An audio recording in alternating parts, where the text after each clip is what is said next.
$5,000.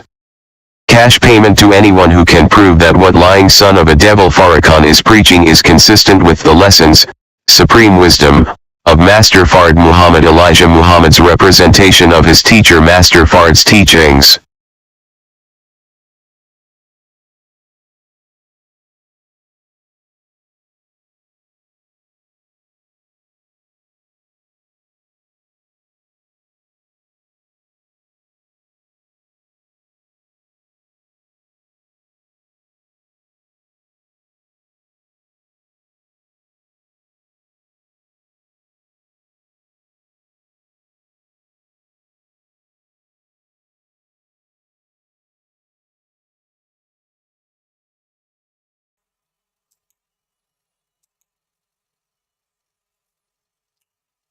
Assalamualaikum, sisters and brothers.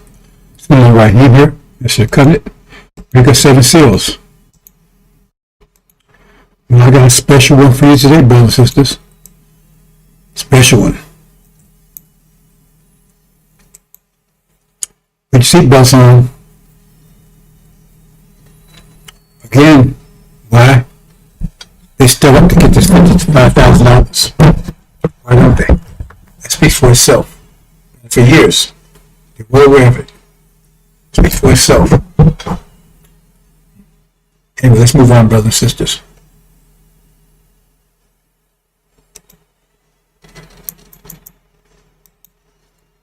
Do you then believe in a part of the book and disbelieve in the other? What then is the reward of such among you as do this but disgrace in the life of this world, and on the day of resurrection they shall be sent back to the most grievous chastisement? And Allah is not heedless of what you do. 86 These are they who buy the life of this world for the hereafter, so their chastisement shall not be lightened, nor shall they be helped.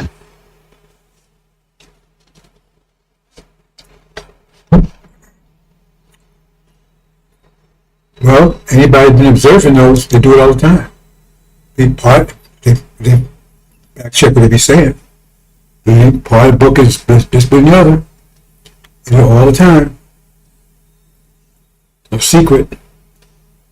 So if you're paying attention, hold on, brother, I'm checking my sound here.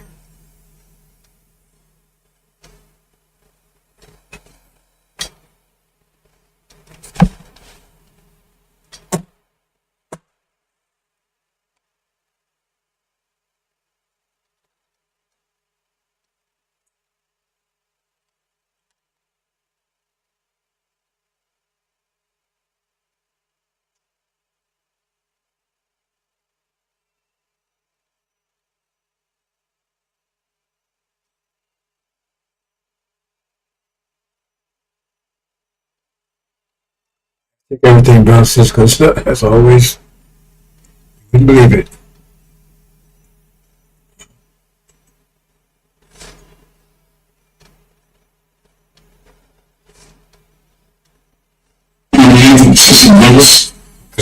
It's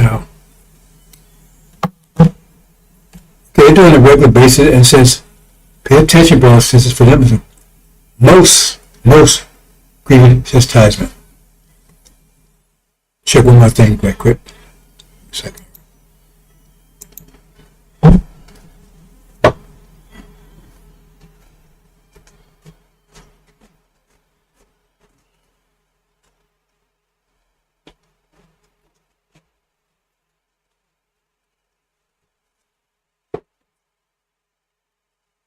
Okay, everything checks out. Here we go.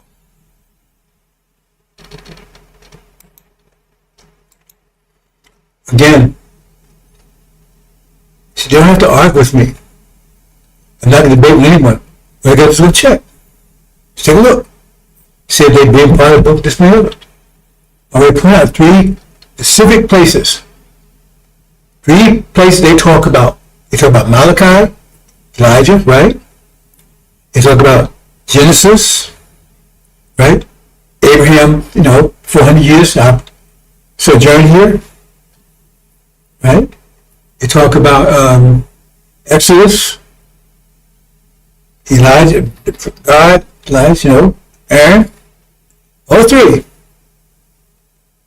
But what they don't talk about is on all 3. Malachi, Elijah, oh, Mr. Covenant, right there, next to it, next line, don't talk about it.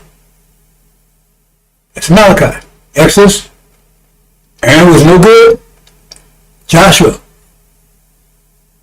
he's the one who led you home. He's the messenger of the covenant. He's the dignitary of the messenger of the covenant. Never mention of Joshua whatsoever. They never mention the messenger of the covenant, never. They mention the other part, about Elijah and everything else in Malachi. Never mention the messenger of the covenant. Never mention Joshua ever. That's Exodus. He's the one fill the whole journey. He's the end guy. He fills it. Master from starts it. He ends it. Never mention him.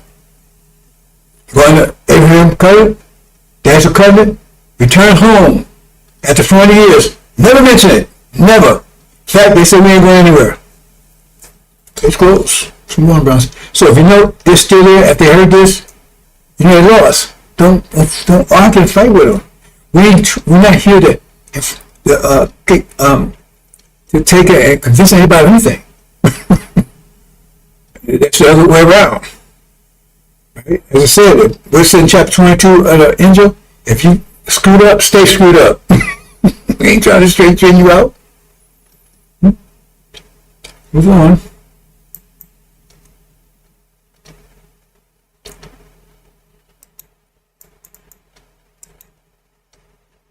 Here we go.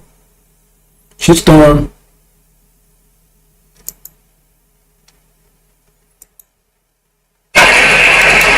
I gotta do this. Can you mind? Yes, I'm gonna do something. I don't want to put my brother on the spot. See, this is this. This is something else. Love and faith transcends color. And the reason why we embrace Father Flavor as a brother is because we find him on the battlefield of justice, being a true disciple of Jesus. And the last thing I'll say is you'll never call us racist. Yes, sir. Yes, sir.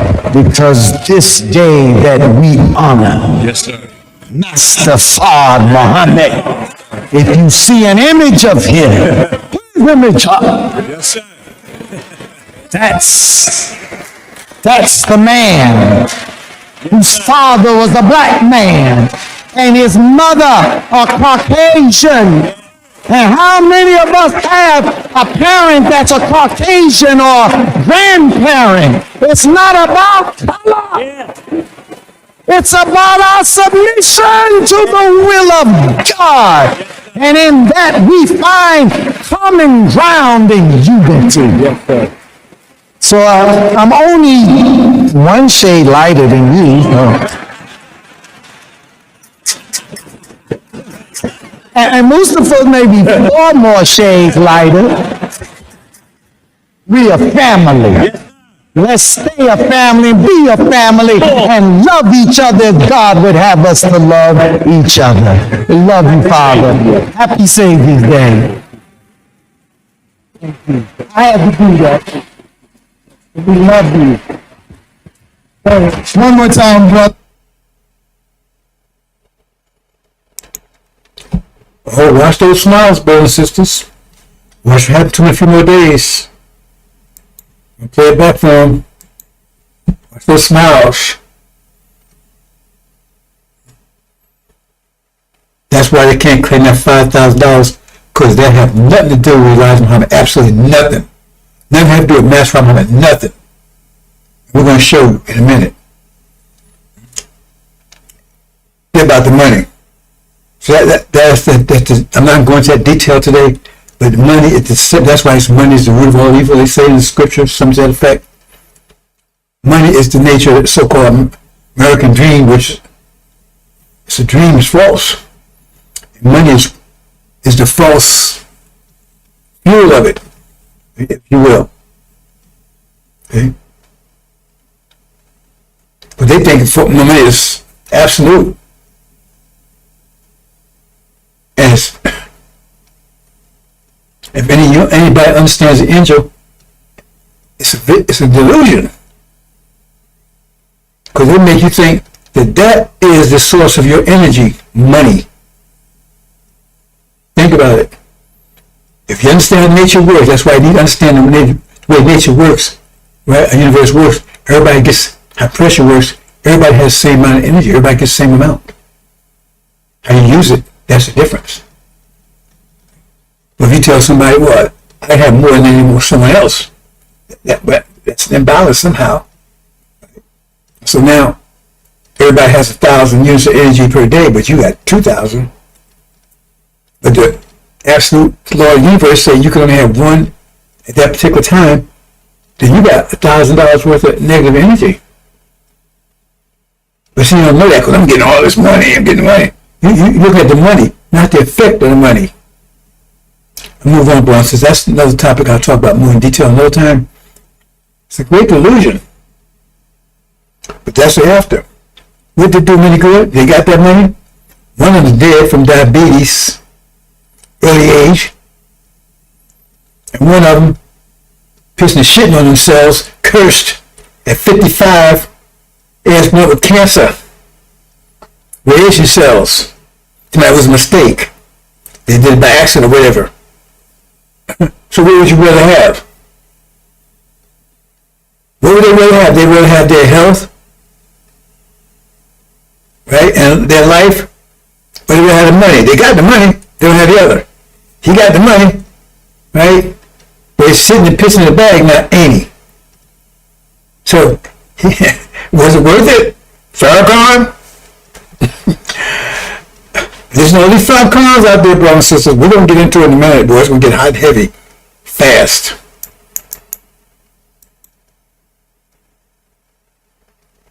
Why are you courting the devil in the year 2000? So you can be a big nigga. I'm the nigga that all the white folks, all the white folks have to come by me because I'm the big nigga.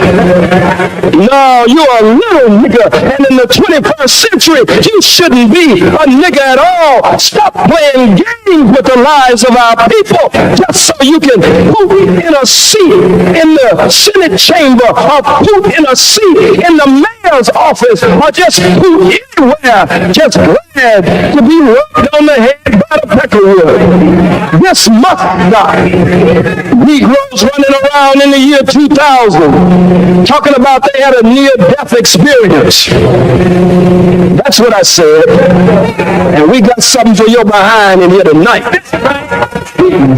I'm going to speak everything that is on my mind, and there better not be a damn person on the front row, the second row, the third row. Talk about division. Get out of my pocket. Get out of my pocket. And if you start running down one of these goddamn aisles, we will bury you right here in the Opera Dempsey Auditorium. Keep your behind in your seat. We in the 21st century. Our people are poor, hungry, ragged, naked, and out of doors. Our people are being murdered on a daily and consistent basis. And so you come saying you had a near-death experience. So you're a changed man now. See atonement. If you said anything against any nation, any group, any ethnic group, all races should now come together and pray for world peace. Pray for world peace with the devil? You mean you wait till we get to the year 2000 to start sweethearting with the devil? The Holy Quran says Allah will give you a devil for a companion. And that devil will lead you step by step to the chastisement of the burning flame. The white man hasn't changed. You've changed. Now you turn and lick up that which you have been blessed to heave up. Like a sow, clean, you now go back to the mud to wallow in the mud. Universal brotherhood. Understand they're bringing Wallace Muhammad to this year's Savior's Day. One of the biggest hypocrites ever to come up among black people in the history of the black nation. If you're with Wallace Muhammad and you don't like what I'm saying, it's best for you to get up and tip on out. We're not going to allow you to stand up and interrupt this meeting. We will remove you from the meeting.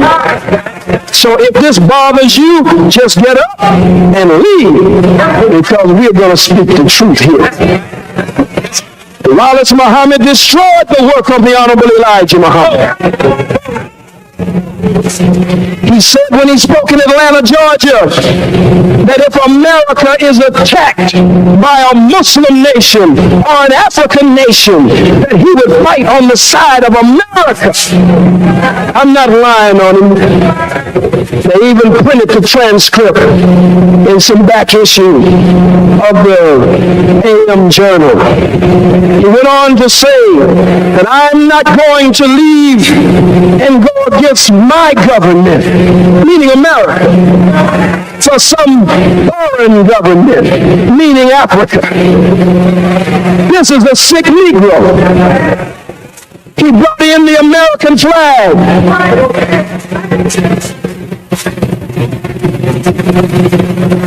Had 4th of July parades, floats dedicated to the U.S. Constitution and the Bill of Wrongs, the Bill of Rights. Let the devil right in the holy house of Muhammad. The white man will never treat you right.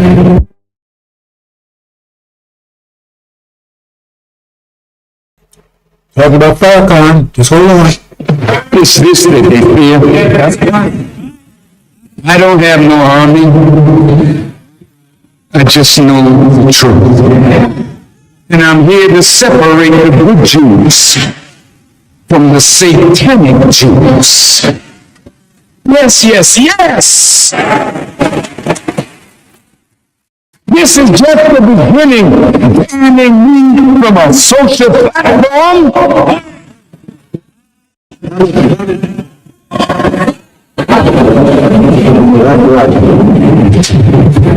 I use that platform with respect. Good dog.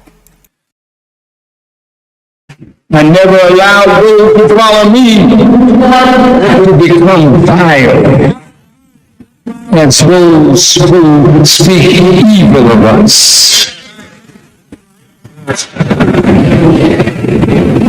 So I am dangerous, not to you, unless you feel the Father Plague's invitation to me, they hurt the saints of Bina. They don't have the power to hurt the saints of Bina. That's if you don't give them that power.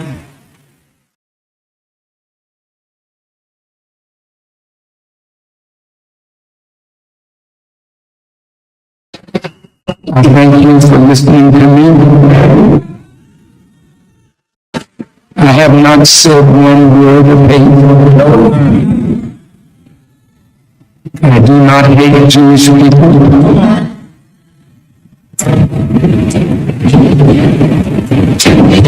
Not one that is with me has ever committed a crime against the Jewish people. Black people, white people, no matter what your color is. As long as you don't attack us, we are bottom.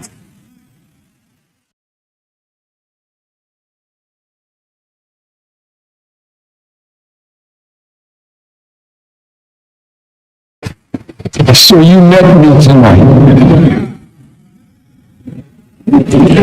Social media, you met me tonight. I plead with the ruling Let the truth be taught. I believe because this is the only thing that will make America not great again, make America truly great. If you allow me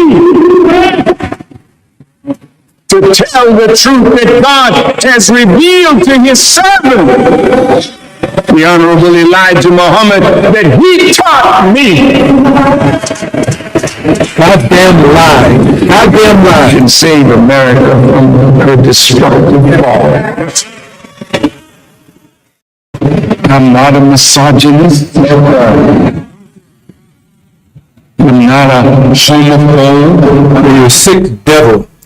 Don't be angry with me if I stand up on God's word.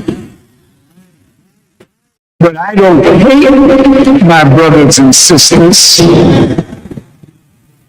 who have been exposed to the great deception of it. Taking the word God is love, and I love my brother. But we just when I came up here. And this is not clear.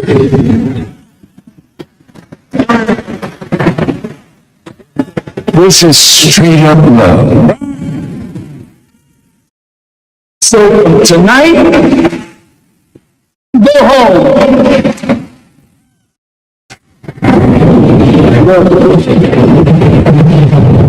I'm not going to ask you to let them put you in jail, what they call Facebook jail.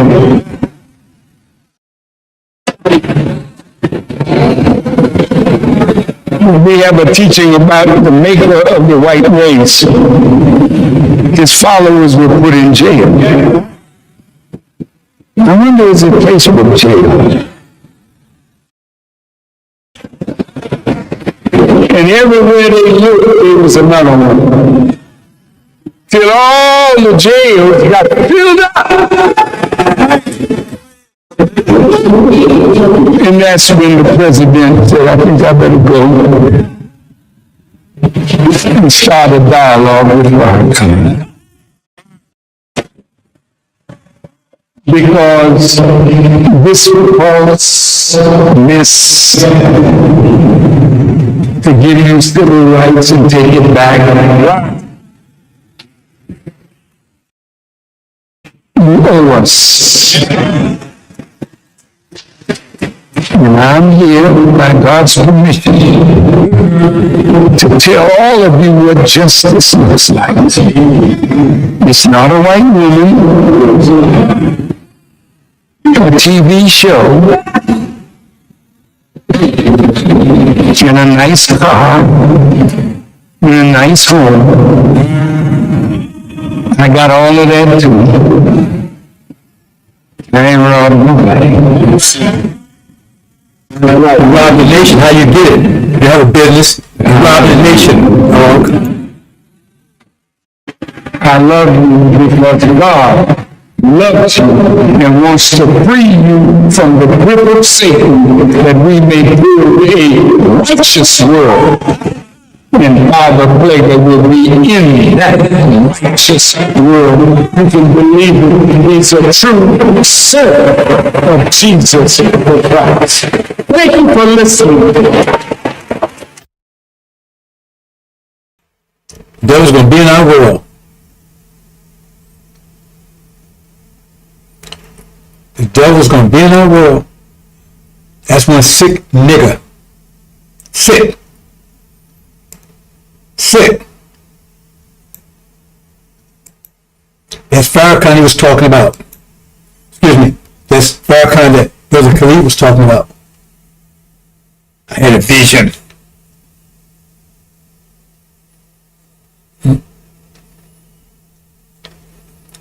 Okay.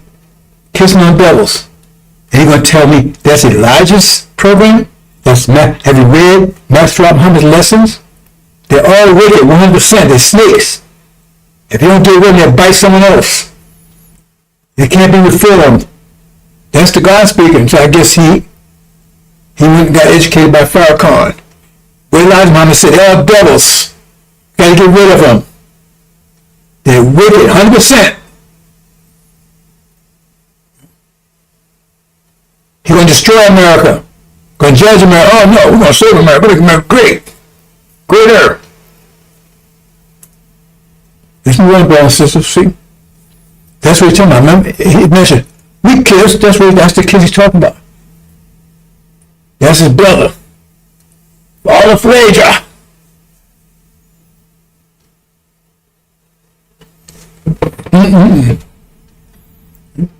Everybody's looking at him. Just looking at him. But I got their eye on this. And Brother Khalid, see, I was with Elijah in 775. I tell you, that brother Khalid had the spirit of FOI during that time. That's why Farrakhan had to get rid of him.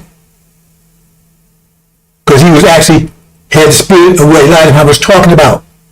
What Master Muhammad was talking about. Not that shit kissing devils, loving devils. Right? And since he's had a what would you call it? Sexual reassignment, Farrakhan, where they blew his ass up, right? Castrated, took all the stuff out. He wasn't a man to begin with, coward. Right? So now I guess he got a boyfriend now. Farrakhan. Ain't Farrakhan kissing him? So he can't do his wife no more, so I guess he must have somebody's wife.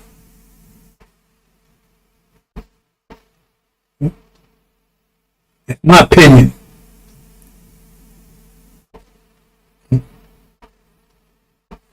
But the facts ain't far away, I'm sure of that. Right around the mark. He's right there, right kissing him in the mouth. And he's going to be in heaven with him. They say, well, I'll move on past that one. Devil could be in heaven with us? Really? Fuck, they put me in hell then. I don't want to be anywhere with them. We're going to talk about that in a minute. We're going to break that down. The eyes on him. 40 years, this clown will reign Aaron. And then Joshua coming, putting into him. Sick. Sickening, brother and sister, sickening. I don't look forward to the Sundays. I got to tape that stuff. I can't sit and watch that for 2 hours straight. It's sickening. It's depressing. Let's move on.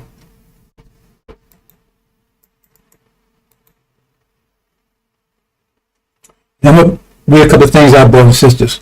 I'm going to get to my main point in a minute, so hold on. So when you see the abomination of desolation, then no one's talking about, it's so clear where it is. Look at abomination. It says, I think it says the lives will put down with great excessive great cruelty. I'll leave it at that. What's that what happened here? It's uprising. It's put down with great cruelty. I think it probably is a different word, adjective than that. Right? But and no one's talking about it. And what's happening? Happening over in the Middle East. That's what said would happen. Abomination, desolation would happen around Jerusalem.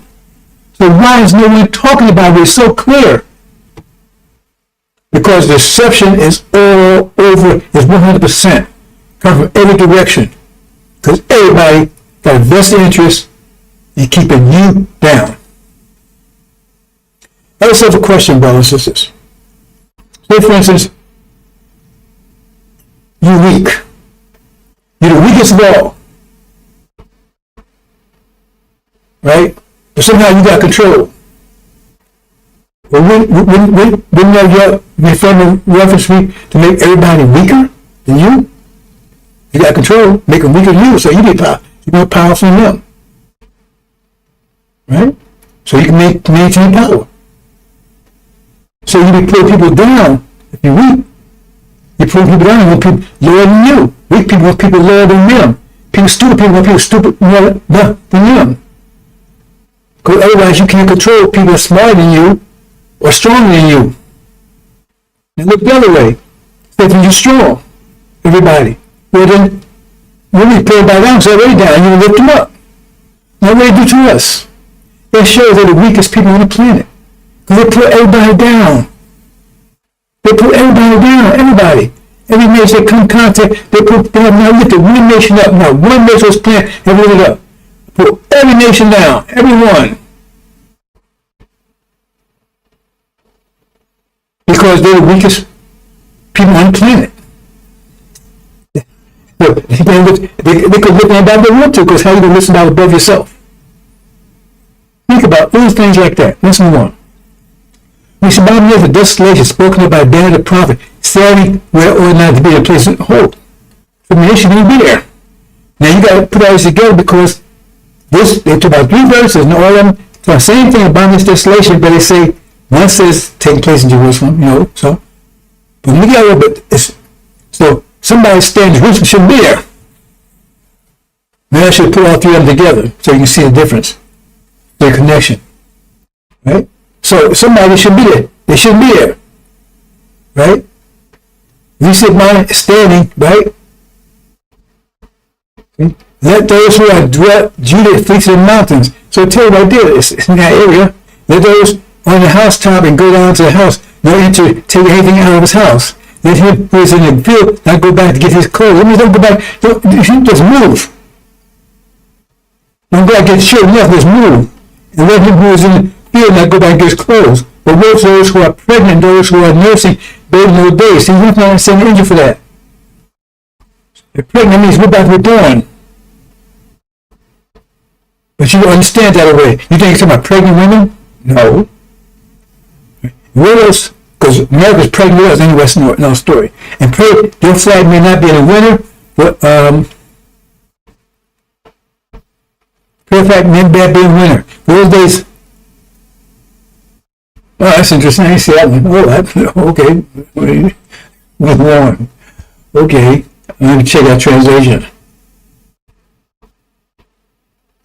Okay. Let me move on. I'm always, even now, still amazed by how much information. Because every time I go in, it's more information, so much information here, so much light. Right? And I just saw something I didn't notice before.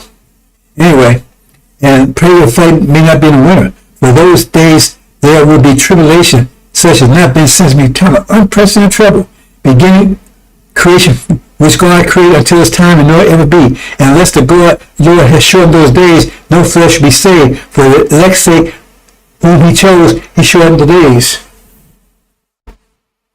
When is fast approaching?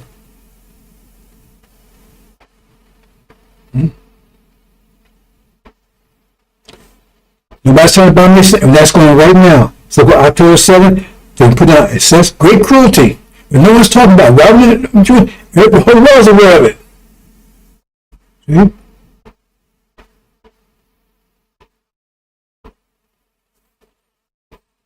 So it's telling you to flee. What's going on right now? You should be fleeing now. You see what I'm saying?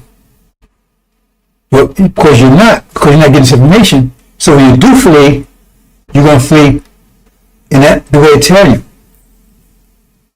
Because you didn't get this information, so you're going to flee in panic. Because you flee in panic mode there. See? So it said, when you see, are you paying attention to what it means when you see? Okay, let me put it another way. It's happening right now, right? But you don't see it. So when you see it, it's going to be almost too late.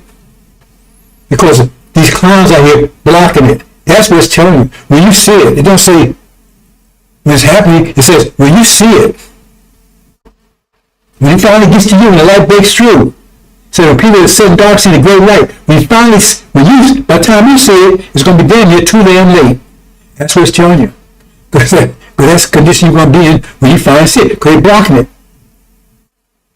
And if you don't even see it then, you're lost. Because I tell you, if that's what you got to do, because if you don't do that, you're going to die. If you go in your house, you're going to die. If you go get your clothes, you're going to die. You got to read this stuff, brothers and sisters. See?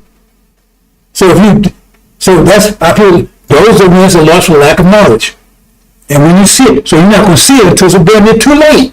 Because it's going on right now. Because they're blocking it.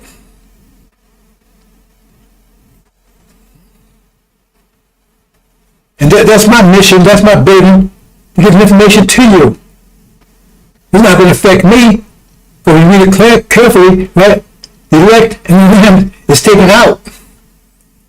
When that actually happened, the shit hit the fan, and you left here for tribulation. Because you didn't pay attention to Elijah, you didn't pay attention to Master Muhammad, you didn't pay attention to Elijah. You let Farrakhan fool you and trick you until the very last minute. And then, I see it now, because when you see it, in other words, when you find, because my people don't see it. It's right in front of our face, you don't see it. If my military says it's going on right now, but going 2 years, you don't see it yet. Because they ain't talking about it. There's another hint right there, tell you, nobody's going to tell you. It's going to be hidden. It's going to be hidden from you. That means they ain't talking about it, only one talking about is myself. Let's move on. If anyone say, look, he is the Christ, or look, now actually she's the Messiah. I'm not going to make all the translations, right? He is there, do not believe it, for false Christ, false prophet arise and show signs of wonders to be seen by even the elect. They're the ones that deceive you about this desolation. All these clowns out there. To deceive. So the only one who deceive is the elect. They deceive you about the boundless desolation. That deceive you about it. Oh man, we're going to stay here. We ain't going nowhere. We're going to make them more great. We let it everything. They don't know nothing about that. In fact, I'm like, oh well, God told me to share. He don't know it anyway. Even if he did, he should be telling you. If he's still called Messiah, he can tell you because it's going on right now. So I tell you that before all these false prophets, right? False Christ, false prophets. False people claim they're Messiah. People claim they're prophet. And it tells you exactly what you expect. The person that shows up will be talking about the covenant. He'll be called a messenger covenant. He'd been somebody that was with Elijah. They say he'd be in the early 80s, down there in age. You know exactly how old he is because if you understand the matter between Christ and Antichrist, but that's no story. But see, people get bad and wrong idea.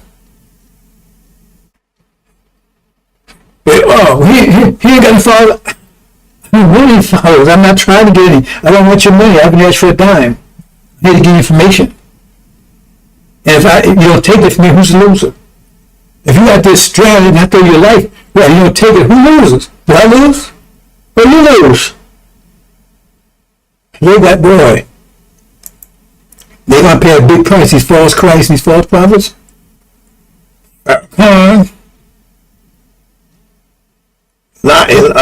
Eric, well, we'll get to them in a minute.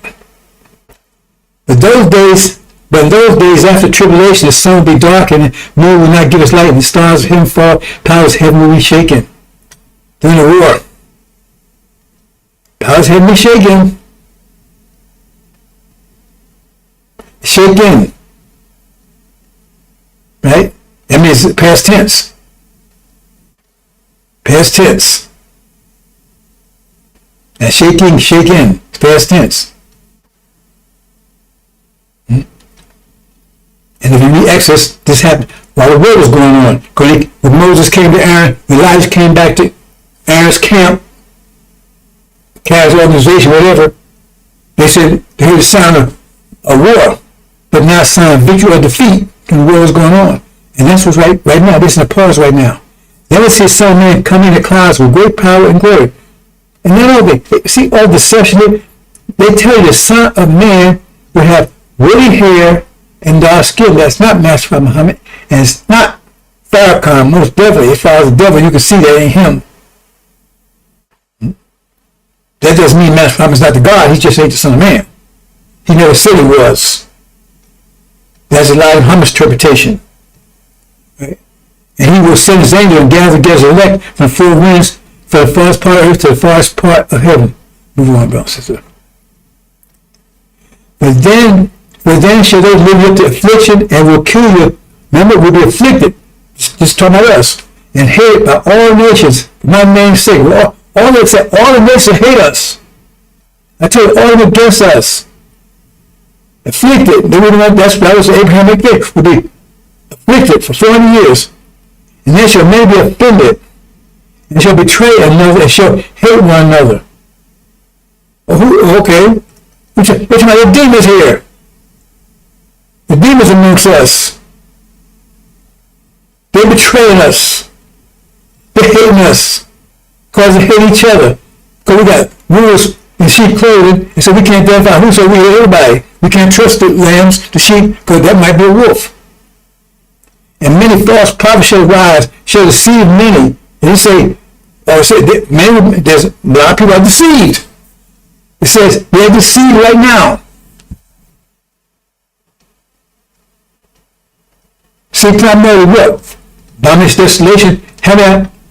I guarantee you, 99.9% of people out there, can't say 100% because I know, don't have no idea about bondage, desolation. And all preachers should know because it's very clear. Well, why no one's talking about it? In fact, they're hiding the fact that it isn't going on. Forget about it. There's even genocide going over there. That's the abomination of desolation. They won't use the word abomination, but that's what they call it. It's terrible. It's evil. It's wicked. They won't use that word abomination because it might wake you up. It's abomination going over there. Of desolation, of destruction. That's exactly what's going on over there. Abomination. Everybody says it's the same thing like that happened. It's worse than the Holocaust. It's abomination. Destruction is terrible. They destroyed everything. It's abomination. Desolation going right before your eyes, and you're blind to it. And the end result means that when time comes, you're going to flee in panic because when you see it, you're going to see it almost too late. Because at that time, that's when they're going to attack you. They connect all the dots together. But he shall endure unto the end, the same shall be saved. And this gospel king shall be preached all the world for a witness to the nation, then shall the end come. That means that's when you're going to get this information finally, it's going to break through. And this gospel, the angel, revelation, who's preaching it? You have to know it to preach it. You have to break the seals. And Muhammad didn't break the seals. Elijah, they never claimed he had broken seals. Farrakhan, the only thing he breaks is wind. Yes. So you can't preach it unless you broke the seals. Seals are broken, and then it will break through. Because it said, and gospel king shall be preached in all the world for a witness. That means that's a breakthrough. Then that's when you're going to realize, then the end will come. Then you're going to realize, that's the end, right? Once this goes down, when you have to flee, you're going to flee in terror, in panic. Because you wait till the last minute, you didn't get this information. And now we're blaming you for it. We're blaming the people that's blocking this information. That's why you're going to get. Remember, they didn't part of the book, this been other. They did this part, they didn't tell you that part. You put it together, brothers and sisters, so you don't have the most grievous chastisement. Because the blood of innocent people that deserve to go home are going to be lost because of them. Now they're talking, running about, have no idea what they're talking about. Some of them are outright agents. Some are just outright fools. And if you got this information and you out there doing this, you're going to be in that category? Because if you out there and you're storing this information, it tells you, chapter 12, you're storing this information in any form, your ass is going to be thrown in the bottomless and lake of fire. So I store a little bit. No, it says one word. So you get it right or you're alone. Or you're in the same category they're in. They didn't say, well, it's what percentage. No. You store one word. If you know what you're talking about, you shouldn't be saying it. Now, if anyone say, look, here's the Christ, or there, Do not believe it. For false Christ and false prophets will rise and show great signs and wonders of many men farce, to deceive, if possible, even elect. Great signs. Okay. We already talked about that one. But there will be false prophets among the people, even as there will be false teachers. Now that bullshit they tell you every Sunday, or God's love and all this bullshit. Even if you love, why they drown the whole planet, little babies and everybody, what they do? Where's the love in that? He loves, okay, I guess he loves to drown innocent babies. So, false teachers among you who will secretly bring destructive heresies. Oh, Master Hunter prays. You can't pray to something have flesh. That's a heresy totally against what Muhammad taught. It's Farrakhan talking. Oh, devils ain't devils. They are brothers. This is this. Destructive heresies. He said, they are brothers. Oh, afraid of the devil. He's going to be in paradise. God, fuck that shit. Really? If he be there, he'll be a pile of shit that somebody ate. And he result. So I ate his ass, and they made it, and he comes out the other end. He ain't gonna get, he's not getting anywhere near it. Nowhere near it. Here's Farrakhan. What the hell is all this about then? What the hell is all this about? They fucked us. And our women. Is there a word worse than that? Then that's what it is. Tell me so I can use it. You can't play around it. They did the worst possible, so you got to play a worse word to it. Otherwise, you saw, oh, somebody wrote your wife, he's sexually abusing her. Really? That's what you word use? He's sexually abusing. He wrote your wife, he's sexually abusing her. That word you use?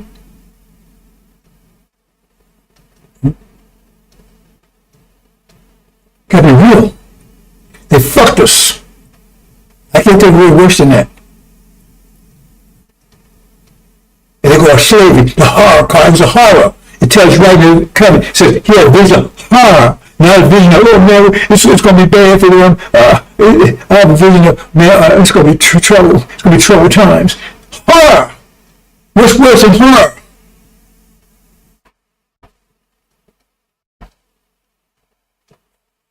He's going to file big on me in paradise. Yeah. The way you want to be. Bringing destructive heresy, even denying the Lord who brought them. Are you paying attention? They're denying Master Prophet Muhammad. They're denying Elijah, because there's not his teaching. Master Muhammad said, we're going home. We turn out 4 years. He said, we ain't going nowhere. Isn't that denying him? Elijah wants to be fools to stay here and live our prison. He says, no, we're going nowhere. Isn't he denying him? I told you, shitting on Elijah Muhammad and Master Muhammad. Even denying the Lord who brought them. And all those with them. They denied Master Muhammad, they denied Elijah. They put their name on it, but they denied everything they said. That's what it's saying. They denied everything that they said. Tell me I'm lying. Tell me that shit they're talking is what Elijah Muhammad taught. Show me a message back, man. Show me how you live. Show me how to save your life. Show me the lessons. You can't find it. That's why you don't come get $5,000. And many will follow their destructive ways. They got a lot of following their destructive ways, because of whom the way truth will be, because of whom the way of truth will be blasphemed. I don't care about no damn truth. I feel like he's so cute. Matter of fact, Ishmael said, oh, see how cute he is? Are you screwing him? The way you talk about him, you must be mixed with him. Look at that, he's so cute, so handsome.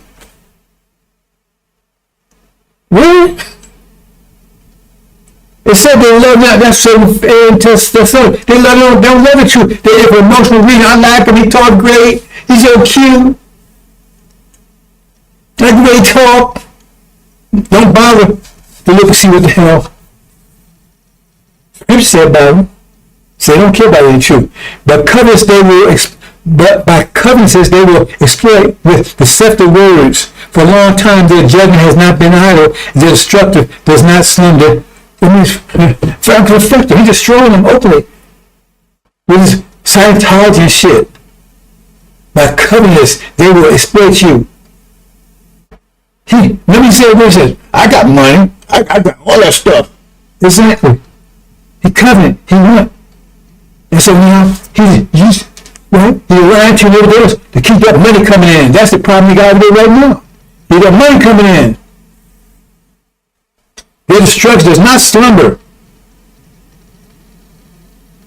Every day destruction is destructive force keeps continuing going on, destroying people every day with bullshit.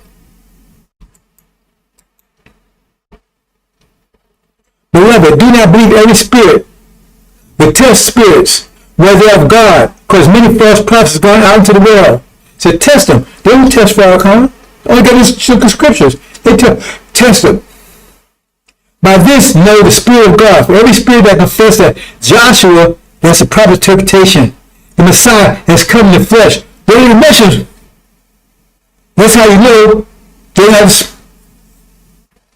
not for real. Because they don't even mention Joshua. By this know the Spirit of God. For every spirit that confesses that Joshua the Messiah, they translate Jesus Christ, even go with that, right? Has come in the flesh. He's of God. That means now, yeah, okay, you got it. Because now you recognize Joshua the Messiah is here in the flesh. Actually, that's the way you got to say it. Because Jesus Christ, right? That's why he translates that. That's one way to get you. Because if you leave it like Jesus Christ and you say, well, I believe in you, and you're still misled because there's no such person. You got to read that way. That's the proper translation. That means if you don't recognize Joshua, the person of covenant, who the one you could be seeking, right? And they're not representing that, they're lying to you, deceiving you, right? Has come in the flesh, right? This is the spirit of the this spirit of the they call anti-Messiah. The ones deceiving, they say, oh, false Israel, that's the Messiah. Which you have heard was coming is now already in the world. See? That means they're already in the world. The false one. The real one. The Messiah.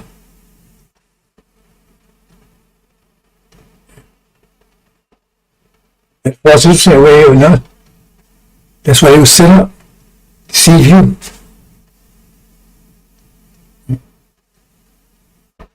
They don't want you. Nobody talks about Joshua, do they? That's what Scripture say. The Scripture actually say that the manuscript say Joshua the Messiah. How come no one is talking about not the Hebrews, not the Israelites, not Eli, not false Israel, not Christians? No one, and that's exactly what Scripture say.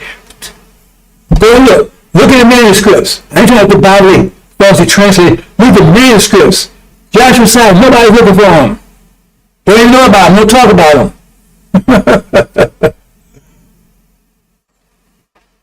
And why is it anti? If you're saying mathematics, if you got 5 inside, you got negative 5 on the side. So if you got 5, you got negative 5. 10, you got negative 10. You got Messiah, you got negative Messiah.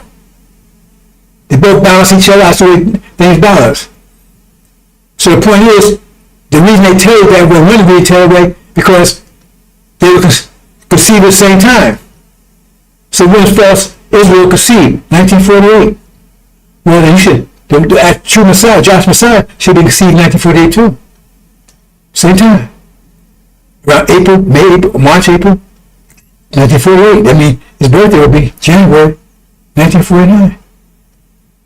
That a coincidence? That you, Farrakhan? It's a rough ride, brothers and sisters. There's a lot more coming. Woe to those who are rich. Farrakhan, multi-millionaire. Talking about you. For you have received your consolation. See, that's your reward. You robbed a nation. You got nothing coming. See, you have this world's life. That's your reward right there, your consolation. Remember, if it's money, remember, the winter time, Then the value is in snow and ice. Well, spring comes, that man won't do anything. Spring comes.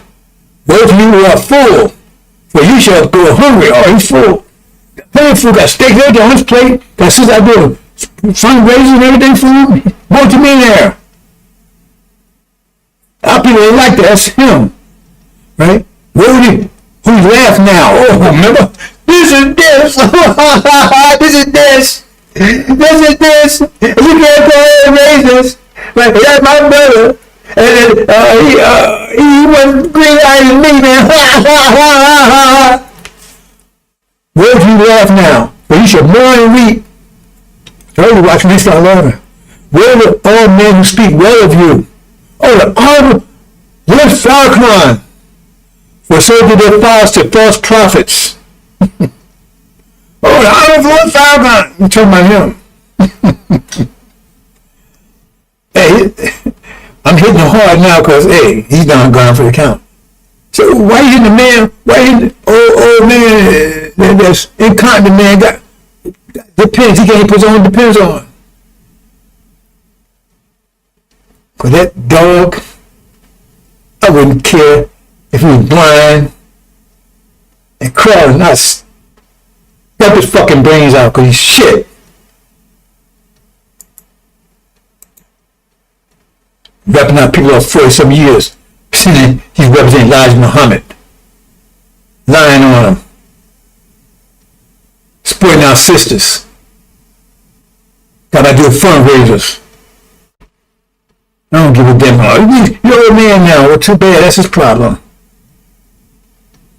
You can't defend yourself. Well, that's even better. I can just kick. I don't worry about no repercussions.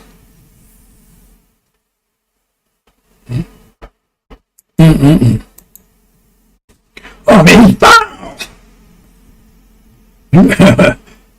Which thing gonna happen next few days, brother, sister? Well, I'm trying to get you ready. Get you ready for that. I'll just help. Cause what you think? You thought brother Khalid was tough?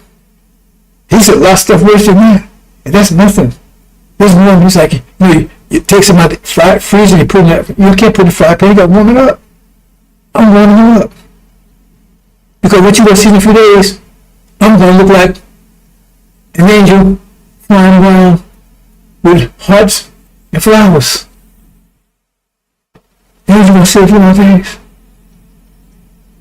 So the violence gonna be off the page. It's gonna be a bloodbath. They're trying to take little children by the heels and bust their heel against the wall. That's what Joshua was told to do. And said, have no mercy. That's what they think they're doing over there to Amalek.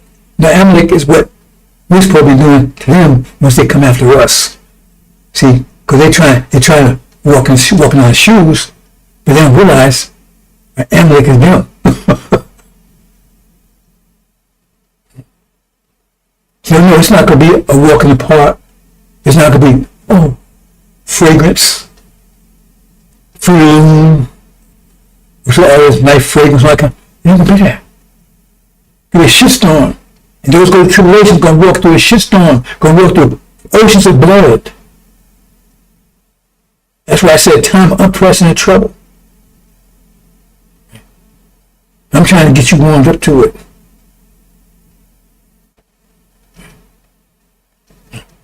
So you want this? Oh, I love you. What you want that fire kind of stuff? You don't have a time of unprecedented trouble when people walk around like that? So they're eating their own babies? Feel raw? So I think people talk, oh man, I'm hungry. Let's go Sandy. That's what's going to be? I'm doing my job. If you benefit or not, it's no sweat off my back. I will not be here. I want to deal with this tribulation. We got another one coming. Right? But this is the one here. We still got war. We got to take our land back. It's going to be a bloodbath over there. it's the world going to be, it says the world going to be, the bloodhounds of horses blow. You really understood what that meant. Let's talk about discipline. Okay. Now you understand this, brothers and sisters. I'll make this, I can't make any simpler than this. I don't think I can. Right? Discipline times energy equals power, period. Now, we had, what did I say? Energy time discipline. That means disposable energy. Well, now I should say disposable. But in other words, you have energy that you need to maintain yourself. They said, I talk about disposable income. That means income that you have after you pay all your bills and everything else. Right after you take all the energy you take to maintain your basic stuff, then that's the energy you have for other things. And we didn't have energy for that. So that means we had no power. Because we have any of that. Energy, 0 times discipline. I don't care how much discipline you got. This would be a billion, but times 0 is 0. So that's the problem we had. That's why I call energy deprivation. We had no energy, but they did, because if we had Lamborghini, then all energy was taken to maintain a Lamborghini. But we made a Volkswagen Beetle out there, so if you had a Volkswagen Beetle, then maybe if it took you received $1,000 a day per energy and took $1,000 per day to maintain a Lamborghini, had no money for anything else. But if you had a Volkswagen Beetle and it took $100 a day, he had $900 to do all things with. So then he had, and that times discipline have power. You got a little bit of discipline. You only got discipline's down to 1. You still got power, because you say, "Oh, I got 1,000, I only need 100. Well, I got my power's 900. 1 times 900. Because you got a little discipline. You have more than another person that he has a lot of discipline but has no energy. If you understand that principle. But now we do have energy. We have a lot. But then we have a lot of discipline. So in other words, say you got a discipline of 100.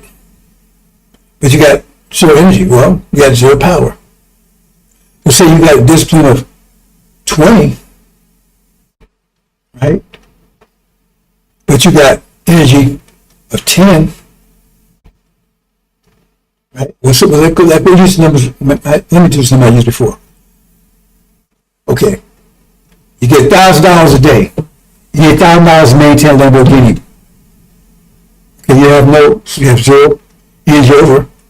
So, but you got, your discipline is 10. But 10 out of 0, it's no matter.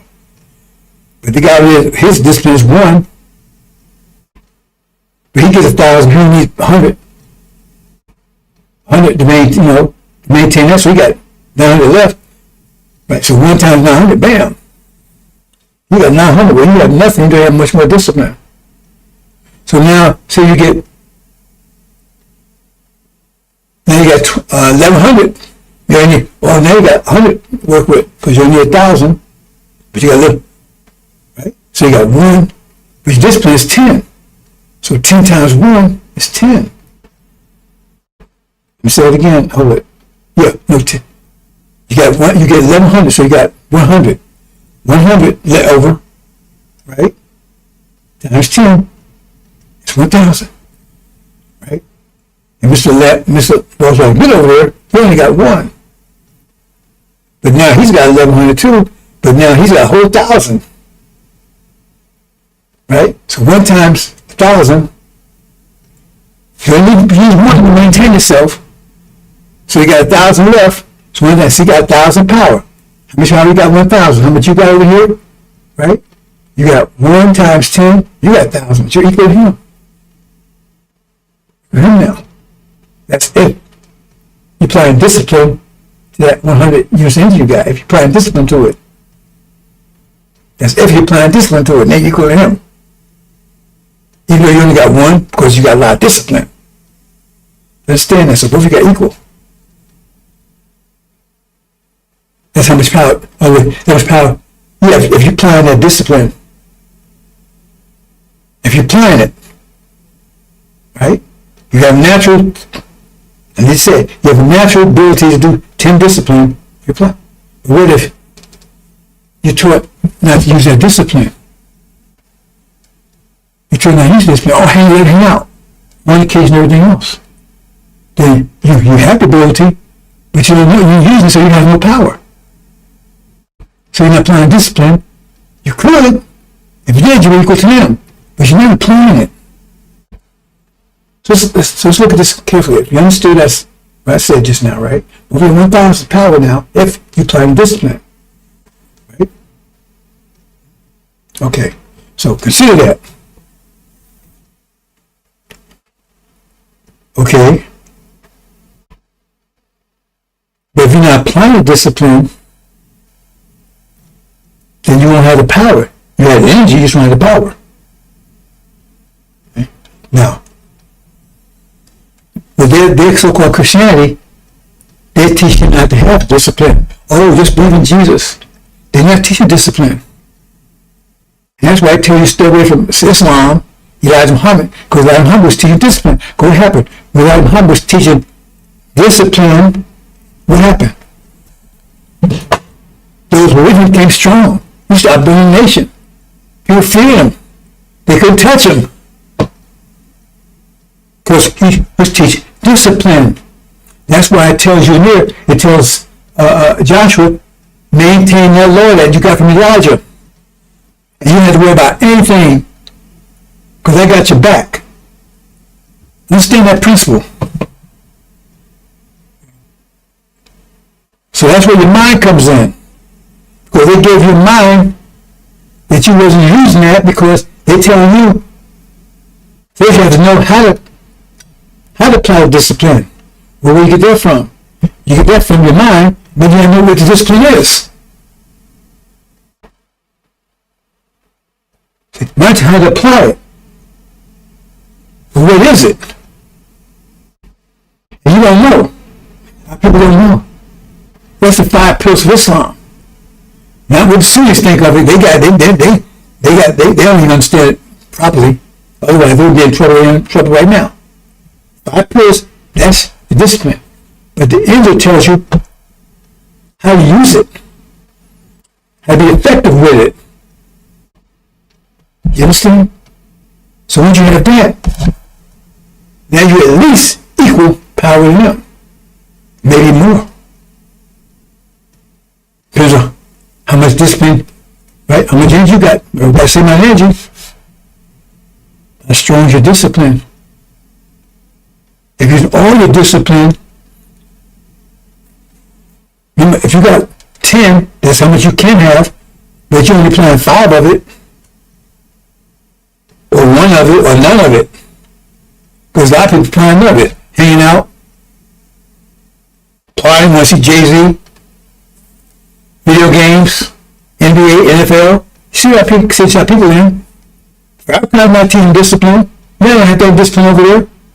He did not throw you out because of lack of discipline. Elijah would.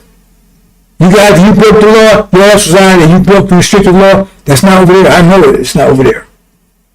You ain't kicking me out for that. You kick me out if you say something against Farrakhan, or you don't go along with the I Love Dope program. They teach you Scientology, or Shamar, orgy. That teach you discipline over there. That's why I made the NOI 11 stop before his enemies. No discipline over there. That teach you how to discipline. Well, they would be kissing loving devils and everything else, because the devils still have power over them.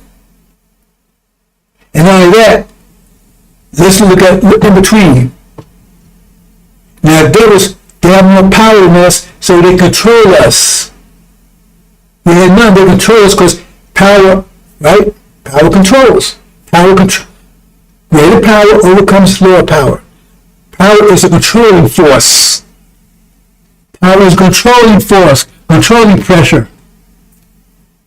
So, they have more power. Yes, they control us. The more power they have us, the more control over us.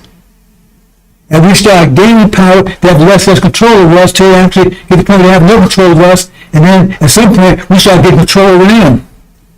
Then let that happen. So the whole plan of Christianity is not about there's no discipline in Christianity. Zero. That's what they're teaching you. Just believe in Jesus. Have a party. Party out, party. Hang out. They don't teach you discipline. Oh man, you need a lot of stuff, man. You need a party, man. get out of the part, man. Fornication and everything else. Can't just keep teaching children discipline. You understand what's going on here? Understand that. So what is sin? So you understand things clearly. Sin is acting other than yourself.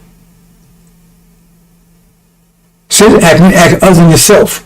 If you're acting other than yourself, then you can't be happy. How can a bird act other than a bird and be happy? Can't. It's possible. That's what sin is. So answer this question. This is the $1 million question right here. Back on the tell in this condition right here, because of sin. I mean, lying, stealing, that kind of stuff.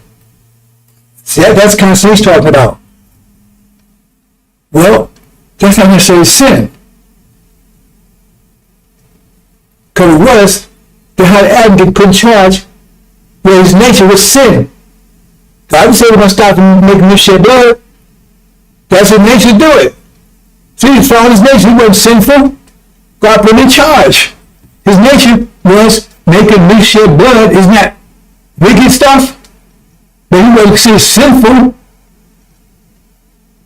See, they twist these definitions for you.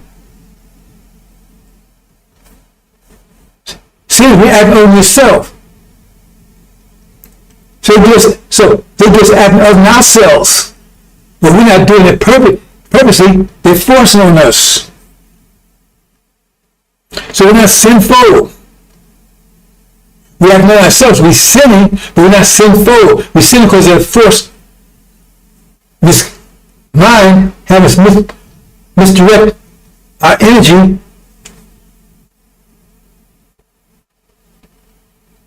You understand?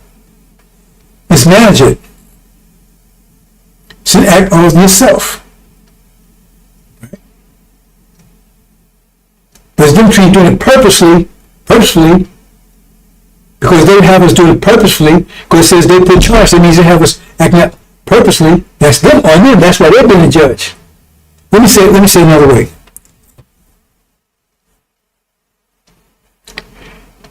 Do the devils have power? Aren't they ruling? Aren't they sinful, according to you? Well, we're in condition we are according to Farrakhan, because we're so sinful.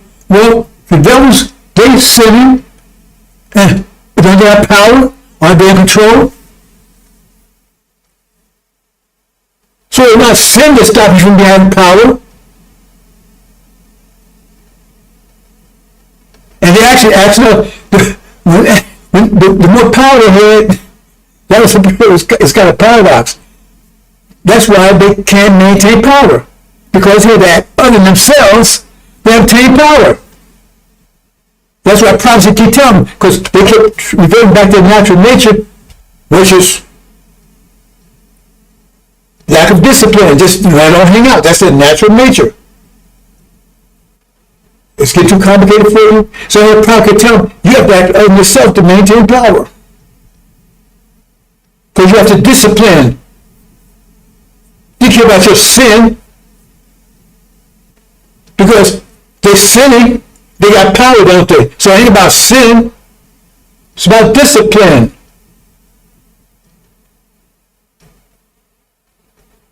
They're sinning, they got power, they've sinned 5 years. Genocide of them, they have power, don't they? It's about discipline. On top of that, they act on themselves to do it, because that's why I keep sending prophets to them, because they was acting themselves. We're not sending prophets to them. I keep saying, you want to maintain power, that's what you got to do. Like tell somebody, hey, if you want to build a house, you got to follow this procedure. Okay, we're going to let you have power, but you got to follow this law, which the Bible tells you the law is against them. Discipline is against them. It tells them about it. That's why it says, Jesus will save them by taking all that sin onto the world. That crazy stuff they teach in Christianity. But discipline is against them. That's against their nature. They don't have much of it.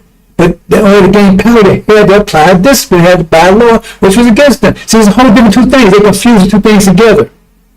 Sin, right? Because sin and discipline that's why it confused you. So Friar can't tell you, see, oh, well, the devil's doing those stuff he created. You need to stop doing. They got power. So that ain't the problem, is it? Because once you get power, that doesn't mean you can't go out there and make me shed blood. That doesn't mean you sin. That means that's the way that you want to exercise your power. If you're not acting over yourself, acting over yourself is sin. I mean, by definition, because you hurt yourself. The man was hurting himself. The man was beating himself up, right? Because he's acting over himself. Because they force that upon us. Because we don't know how to apply discipline. Injil tells us what discipline is, how to get control of it.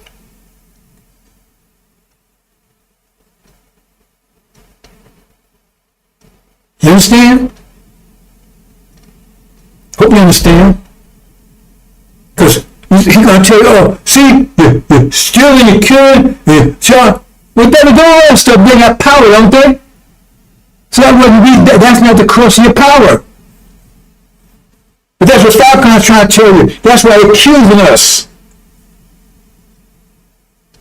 That's one of the reasons why we go into tribulation and everything else, because we can't allow our people to come in with power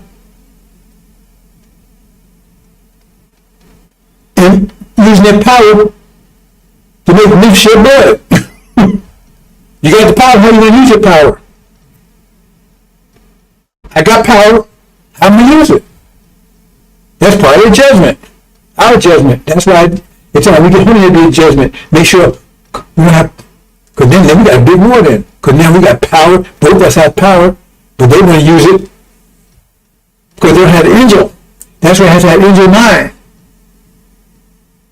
Mathematical mind, even though you got to be careful with that. Because everybody had different ideas 50 years ago how to deal with this. We make sure you come in with an angel mind for this. Every season has a angel mind gets you into spring. You have another scripture getting you into summer. But the point I'm trying to say is that gets to the quality of how you use your power. So you might want to use your power to kill. You want a good example? Well, how are we going to use our power once we gain it? How are we going to use our power? To gain, once we gain our power back, how we use our power to take everything back from us? We're not coming out with roses and songs and texts. We're coming out kicking ass, taking names. We ain't wasting means to waste time taking names. It says, we're going to kick an ass. Vengeance. See? So therefore, well, they will call that wicked, wouldn't they? Having to do with power. It's how you use the power. We're going to use the power in that sense. To take back everything. They'll call it genocide. They'll call it murder. They'll call all kinds of things doing rape because they ain't us. Well, some of us, I won't. Nobody around me will be, but the point I'm saying is, it's a difference between the two. It's not the same thing. Because if that's the case, then once we got power, then we get a fiddle, harp, sing songs. It's still more power in them. They couldn't do anything to us, but that's not what we're going to do. It says the blood's going to be, says we're going to destroy them, trampling, stomp them in the ground. I mean, you read what it says we're going to do. So that shows you. So, okay, let me see another way. What did they do to us? Did they do evil wickedness to us for 40 years? Right? So we get power, what are we going to do to them? As they've done to you, we're going to do the same goddamn thing back to them. You see the difference there? The truth is, they're trying to connect two together, they're not connected. Their behavior is just the quality of your power, how you use it. Power is strictly based on discipline. That's why I say, if we get in here after, we will not But those that make it says they become all nations. But those that make it, we will not teach them discipline, otherwise we will rule. We have problems over again, because they have more energy in us, because they need us, we will not teach them discipline.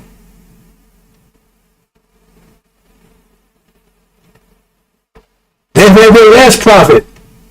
No more, we don't teach discipline anymore. We get enough discipline to manage this period of time, they won't get any more.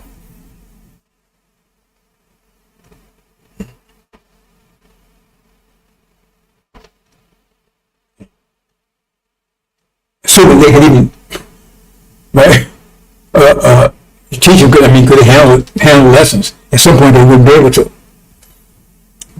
If you understand that, okay, let's look at it. Now, the female, she don't have as much power as we do. She don't, because why? They don't teach her discipline. They teach her obedience. You see what's going on here? Angels, the seal Bible, don't teach her discipline, they teach her obedience. Obedience to the man. Obey your man. That's why she's, because she don't have the discipline, don't teach her discipline. That it stops now, because when angel comes and next messenger coming comes, it says, male and female, he teach her discipline. That's how she becomes a goddess. She becomes a goddess because we say, well, we're going to start treating her right. No. If she don't have the power, she's not going to be treated right. She'll be treated right with the power she is. When you get home, your status on your individual, you have to, the more power you got, just simple as that, how much power you have. The more power you have, the more influential you have. That's just the mathematics of it. It's not because I think, I think he's a good person. No. It'd be strict power. And some sisters will have more power than some men. The more discipline, she has much power she wants, it's depending on how much discipline she wants to apply. That's the basic equality. If they don't apply discipline, they'll be reduced, like everybody, and so will men.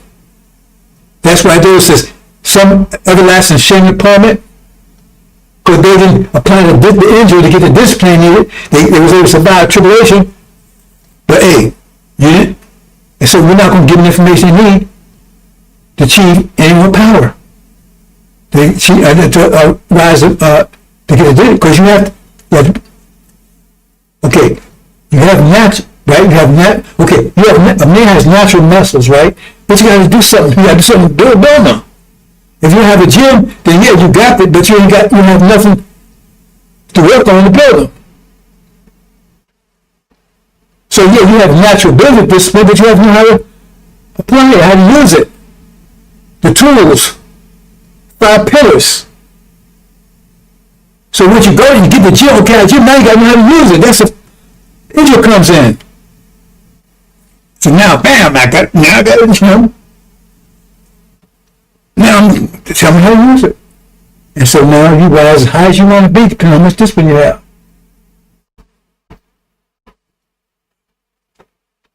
So when will not be taught that crap anymore by being obedient, they'll be taught, same thing the men taught, they can rise high as they want to rise. Because they're trying to discipline. And matter of fact, see, okay, I might well say it. Not to say a woman is degree below a man. They say because DNA, he has XY and she has had WY, I believe it is, right? That's what they're talking about. That's only because it's talking about in DNA terms. That means she has less structure. Are you still following me already? Like, I have to explain it? Remember, that's about the Lamborghini and the Volkswagen Beetle. Less structure. That means she needs less energy than the man. So that means she has more exposed energy. So that makes up for her lower discipline, right? You see, because she has more energy, exposed energy. I told you I'm going into details, but I'm breaking it down for you. See? So she less discipline, yeah, but she has more energy because she has less structure. So she's equal. that makes up the fact she has a little less discipline, but she has more energy, available energy. So it's up to her. See? We can't actually put it on the pedestal. She has to rise to it. The point is, we make sure nobody fuck with her. And that's her quality. I mean, you have that power, you still be a bowl of shit, but you got powerful. No, we're nobody put her in the bowl of shit anymore. I don't know if that makes sense to you, whatever. They're equal, just different.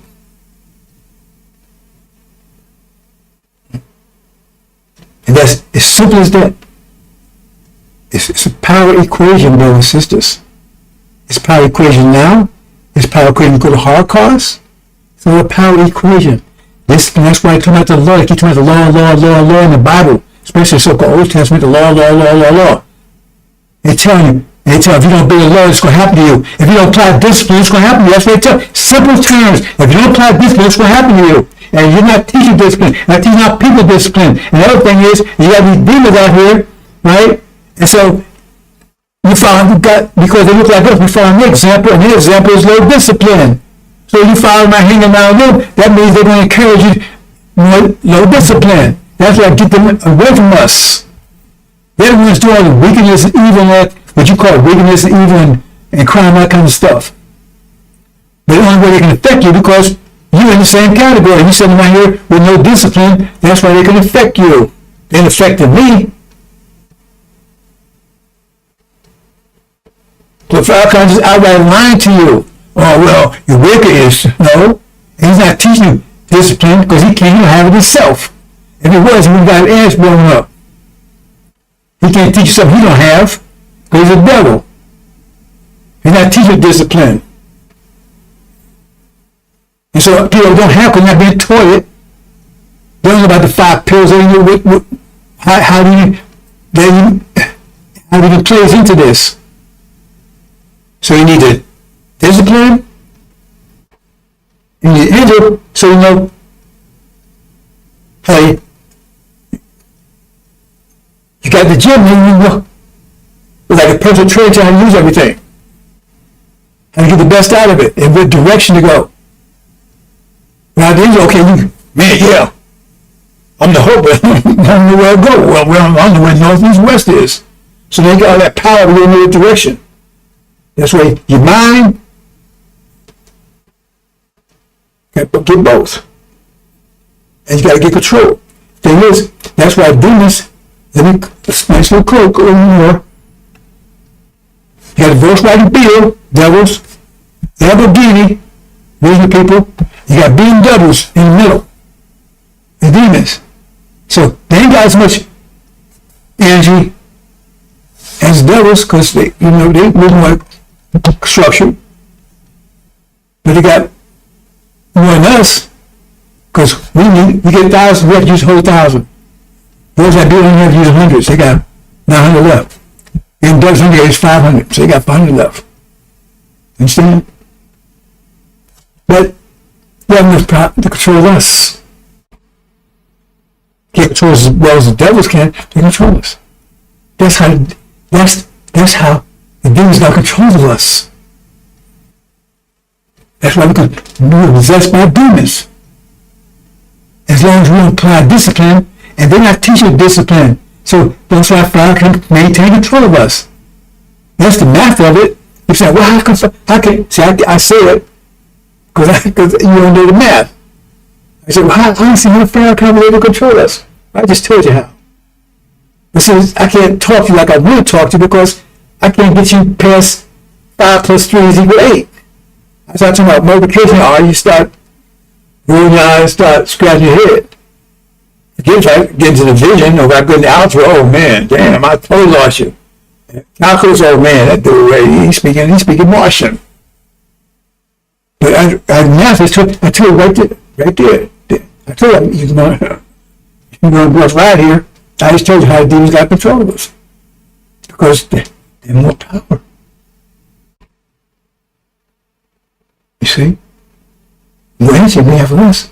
But the point is, once you're having control of me, As we said, only Superman, said even Elijah, so only Superman was able to cast out his demons. He's the only one able to do it. The chief demon. Because he had met, that's why I said only break the seals. Took mental, that's power. He has enough power to break those seals. Then the devils could not achieve that kind of power. They had enough discipline, right? To get enough power. And so only he was able to do it. Not even God could do it. So only get enough power. Break those seals, blow those seals away. Bam! And blow away the demons.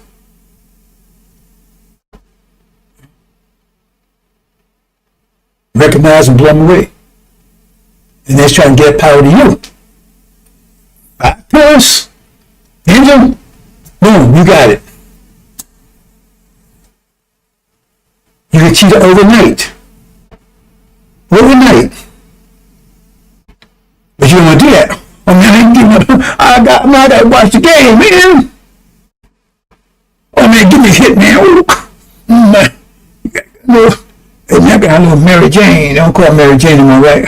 Oh man, give me another puff, man. You ain't cigarettes, man.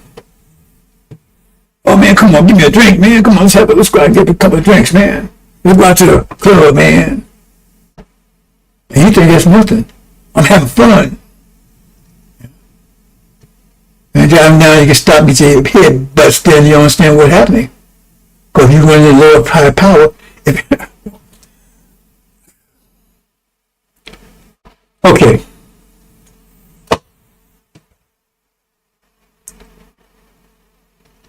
Now we have enough energy, but we don't have, the man have his mind back at Mark, right? He has energy, but he didn't have power. He's beating himself. Okay, so here you're navigating right here, and you run into a devil that got some discipline. He got more power than you. Okay, now you're interacting, right? Say you got little power. Say your power is at level 1. But you know somebody got a power level 10. You're crushed. You get your head blown off. You get shot. You get jailed. You get pumped. Depends on their quality of their power. You understand? I'm trying to make it as mathematically as clear as possible. I don't worry about stuff like that. I told you, I was driving down, about 6 months ago, last year. And I sped up. I had to get around this truck, right? Cop was over there. He couldn't come out of his car. He jumped. Devil. There's that news right after me. So he pulled me over. So I don't know what the guy, man. He says, well, I said, I sped up to get around the truck and left like that, right? So okay, so go back, do his thing, come back, give me a ticket. I can tell him where he put it. I said, I said, for what? Look at the ticket. What the hell are you probably look at the ticket for? You want to rub it in? I said, look at the ticket. It's a devil, right? The ticket. It's a piece of paper saying, just take your time, you don't get there. It's got a smiley face on it.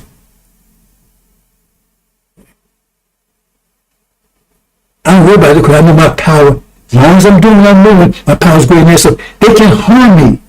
That's what they can harm me.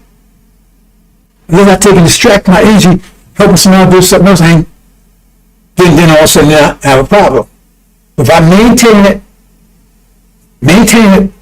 5 pills, like I'm supposed to, because right now you got to be very strong at it because you have less energy. So you got to make sure you focus all your energy, all your discipline. As long as I focus all my discipline, and I spread out like I had a problem the last few days, I'm doing all things. Other people, whatever. The point is, I've been in a severe car accident, nothing. Interaction, no problem. So even when I had my business, what's the name? I didn't hide it. He said, well, I made tons of money. as a contractor. With no degree anything. But I knew it wasn't about that. It's about power. I'm trying to tell you how to get your power, because once you get it, it's not a goddamn thing to do. That's why I say you go to tribulation. No hell, you will be harmed. You ain't get that fire kind. I'm trying to prepare you for it. They tell all this shit, oh man, all these things will happen. What's the solution? Oh, we just need a fire kind. I said, the fire can't keep out their ass right now. You ain't got no power. You speak right. Okay, you don't have any power. That make you feel better? That's what you need. I make it so clear that you cannot. God Muhammad said, truth made so clear and full in that error. That's what it is. You need power, discipline. And discipline is what's going to save your life. And injured. Because you just get disciplined or injured, then now you're not going to get out of here. You're going to be giving the best place up. You got a car in your steering wheel. And I got a big engine on steering wheel. What you going to do? Injure steering wheel. 5 pillars your engine. I mean, well, steering wheels, when you drive it, that's why I just say that. That's the engine. So I make it clear. Can't make it clear in that, brothers and sisters. So you sisters, you got it. It's up to you. I gave it to you. You got the same thing the brothers got. And some you, like I said, depends on your place, and when you get home, it'll be how much discipline you want to apply. Apply it. And that's how great you're going to be. Because greatness depends on power. See, not this bullshit, the martial art kind of shit. All that stuff goes out of the winter.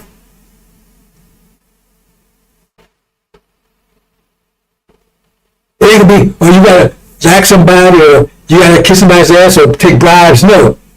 You'll be recognized for how much power you have. Be admired for how much power you have. Be respected for how much power you have. And that's just, isn't it? Because, hey, you're getting something that you earned it. You put in, now you're getting a result. You're getting the reward for your works. Remember saying you get reward for your works? So that's your works. Look at them. Oh, man. She's powerful. Well, you know you didn't get it because you scratched somebody's ass. Right? Slept with somebody, you got it because you put the work in. You discipline yourself. Oh, so you're admired. See? Respected. Respect Master Muhammad. Because look how much discipline he has. Damn! Man, he's half asleep. Not just because he says, I mean that, because he has power. And what they do is power. Build plane, build. You understand, brothers and sisters? I don't know if I make any clearer than that. I told you, today is a week. What I'm doing right now, like I said, I don't know, this might be my last part. Yes, because I'm, right. I can't think so much more I can say. I can't make it too much clearer than that. 76 years old, and, oh, well, you feel like, I am tired. And I'm doing my power, still my discipline, still, right? We're still living in this society, still a war, constant war all the time. That's my vision I have of my child. I'll be totally wiped because I put all my effort in. Still, when I'm energy in doing this, I said, when time comes, I'll be totally, and that's what I feel right now. You wouldn't know it. I'm just telling you, I don't have to reveal it. But sometimes I say things so you understand this is all about it. It's real. That's not walking on water. Making all this bullshit they be telling you. It's kind of on your, come on, you go, Sunni. Well, you say this word 71 times, then all your financial, I shouldn't even repeat that bull stuff, dumb shit. It's power. It all gets down to power.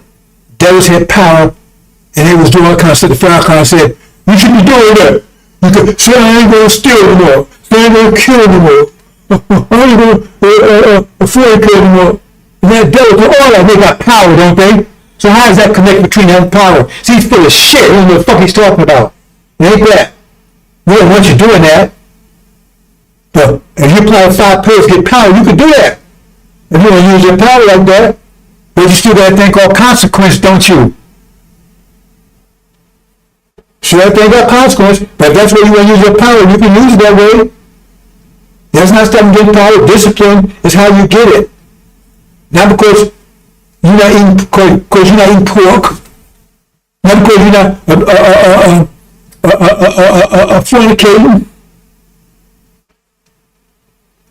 Because you apply discipline, that's how you got your power. Now, if you want to go and fornicate and use your power that way, that's up to you.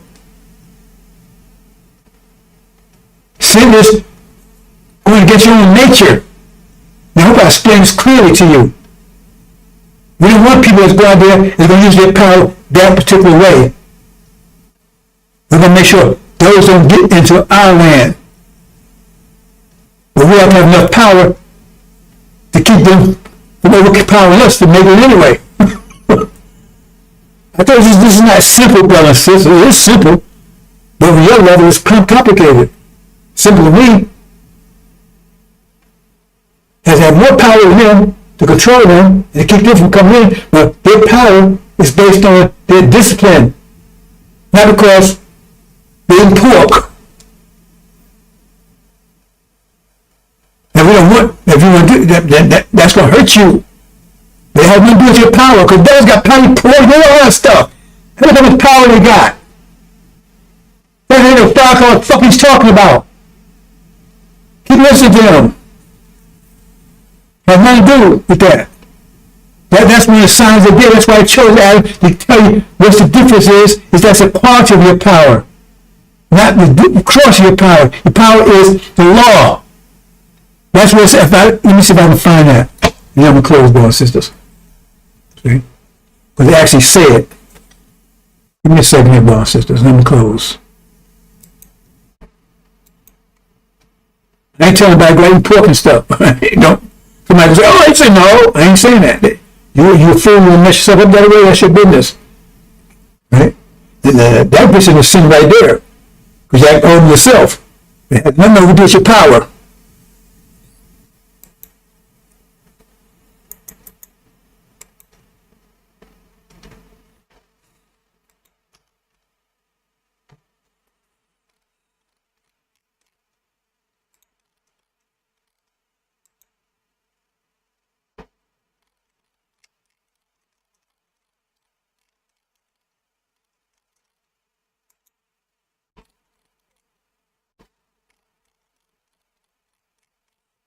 Let me second bones. I'm going to find this. Actually, there's a different way to do it, but I'm actually doing it the wrong way.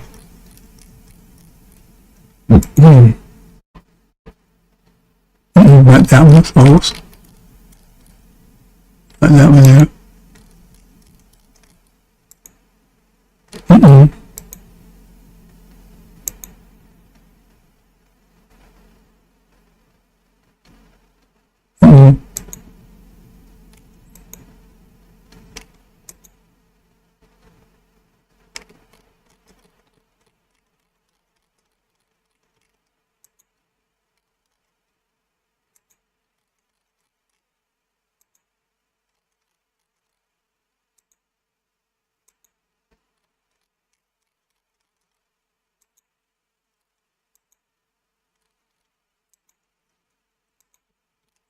Well, there's no here.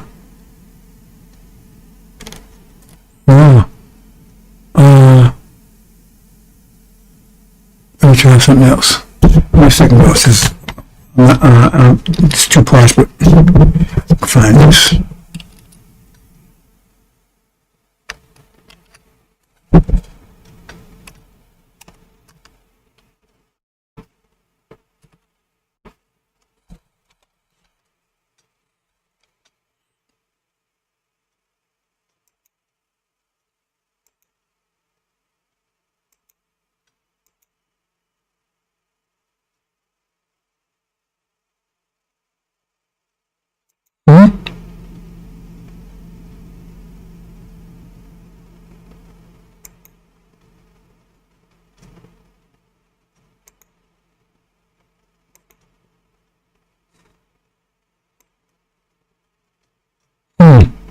Okay, it's not there.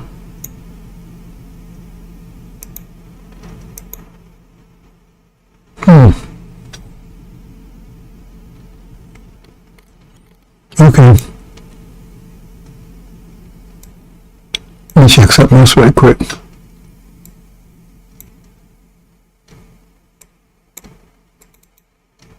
I just want to show you this real fast if I can.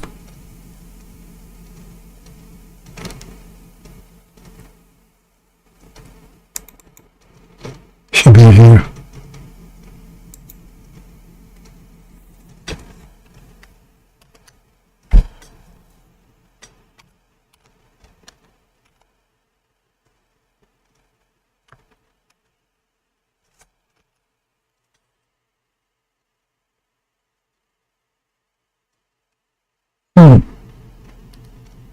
There? Yeah. Oh. Right.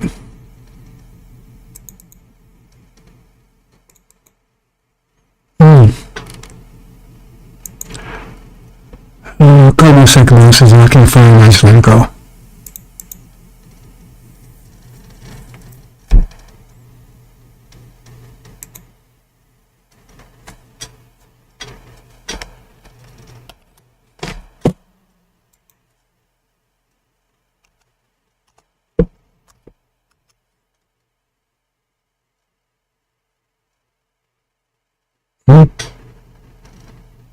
You do? Okay, I can't find it. I don't know why.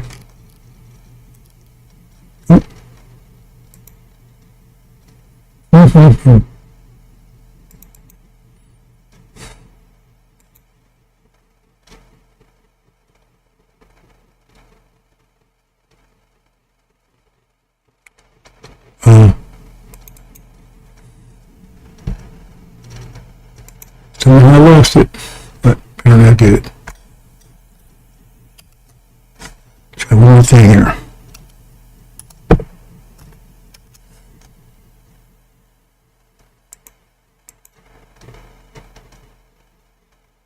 I found it. Okay.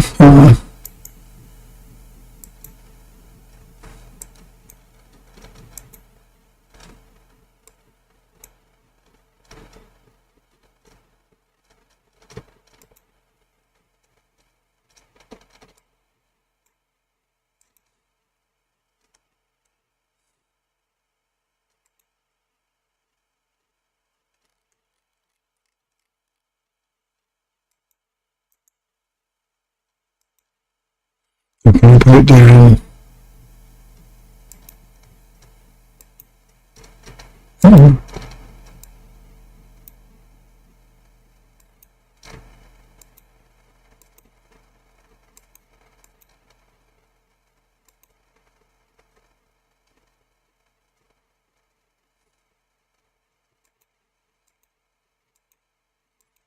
Okay, I found it. One place number closed, brothers and sisters.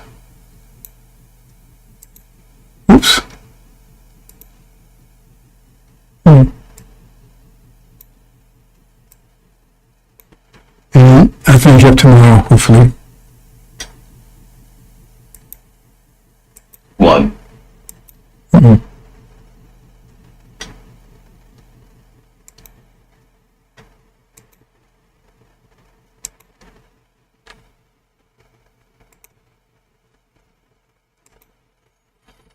Okay, here you go, brothers and sisters.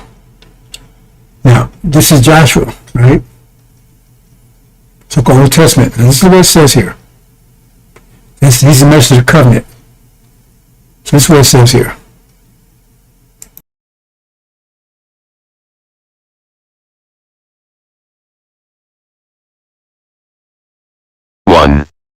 Now after the death of Moses the servant of the Lord it came to pass, that the Lord spake unto Joshua the son of Nun, Moses' minister, saying, To Moses my servant is dead, now therefore arise, go over this Jordan, thou, and all this people, unto the land which I do give to them, even to the children of Israel. 3 Every place that the sole of your foot shall tread upon, that have I given unto you, as I said unto Moses. For from the wilderness and this Lebanon even unto the great river, the river Euphrates, all the land of the Hittites, and unto the great sea toward the going down of the sun, shall be your coast.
Watch this very carefully.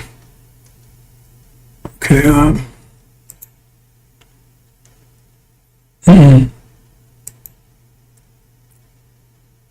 Let me just do it this way. Okay, see here?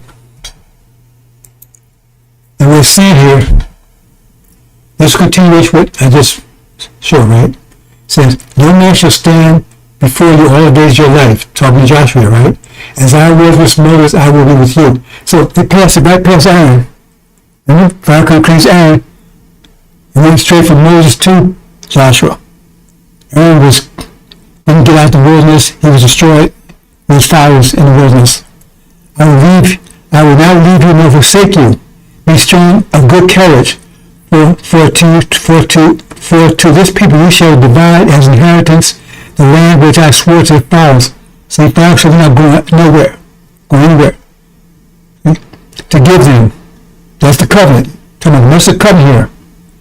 Only be strong and be courageous, that you may observe to do according to all the law. That's a discipline, which Moses my servant commanded you. See, that's a discipline that made you not successful and makes you not feared. Do not turn from it to the right or to the left, that you may prosper wherever you go. The law, discipline. This book of the law shall not depart from your mouth, but shall meditate day and night, that you may observe to according all that's written in it, that you may maintain discipline. That's where power is coming from. But then you will make your way prosperous, and then you will have good success. Have I not commanded you to be strong, good courage? Do not be afraid, nor be dismayed, for the Lord your God is with you wherever you go, because of that discipline. Why are you not getting up these clowns out there? Or just giving some money? Give me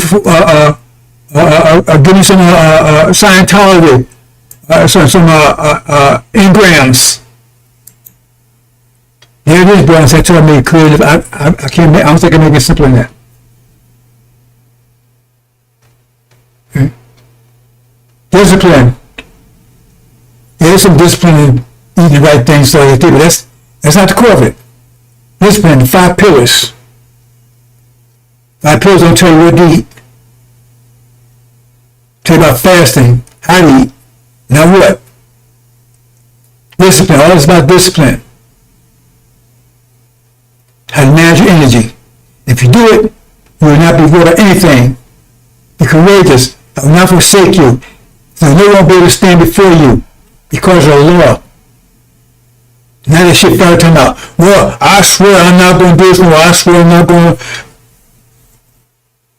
Because he's accusing you, and then plus he got you admitting that you ain't never a nigger. So we ain't never niggers. Now, Pharaoh going to teach you to stop being niggers. And then do that. Because devils are doing all that stuff, and they got power, don't they? So according to him, they shouldn't have any power either, should they? I know you did, brothers and sisters. Hope you understand. I told you, put your seatbelt, I was going to get into it. Let's see what else I got here. And I'll finish up tomorrow, so that much more. Discipline. Sisters, or even however you want to be. Discipline. Get that angel mind, that mathematical mind. Discipline. Right? You're as powerful as you want to be. It's up to you. Equal. Look like she's insubordinate? No. But they teach you in Christianity not to be disciplined, be obedient. That's what it told us also. Obey master. See, that's what about obedience. That's how we able to rule, because we had obedience, we had discipline, and they was taught discipline, they taught the law. They didn't teach us the law. They didn't say teach us, they didn't teach us the law. They taught them the law. Before we were obedient to them. You get it? Okay, hope you do. So I'm going to go, bosses. I'm not going to go into it winter. We talk about this another time. Tomorrow I'll finish up. Not exciting. I didn't get to what I was getting today. I really want to get that point across. But what the problem really is, not this bullshit about, who's this guy? I believe that America can be good. How can America be made beautiful? Now, family, listen. My brother Imam Waterford and I have had disagreement, but his followers and mine have never given each other as much as a bloody nose.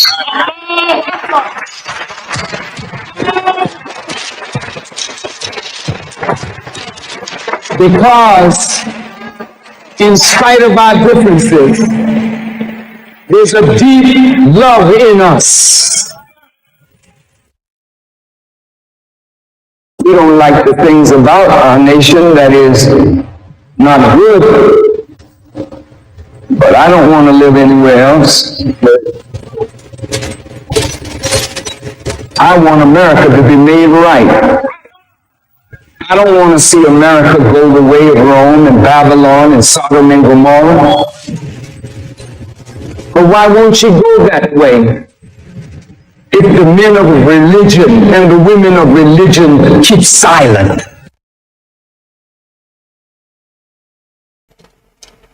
See, that's why he got rid of Brother Colored. Remember he just said that? He was just speaking to this. Why love America? Why they kissing devils? Why they invite Wallace to Savior's Day?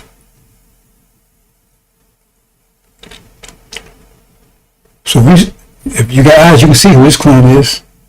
If you can't see because you got your hair stuck up his ass, you keep it there. Don't pull it out. Keep it right there.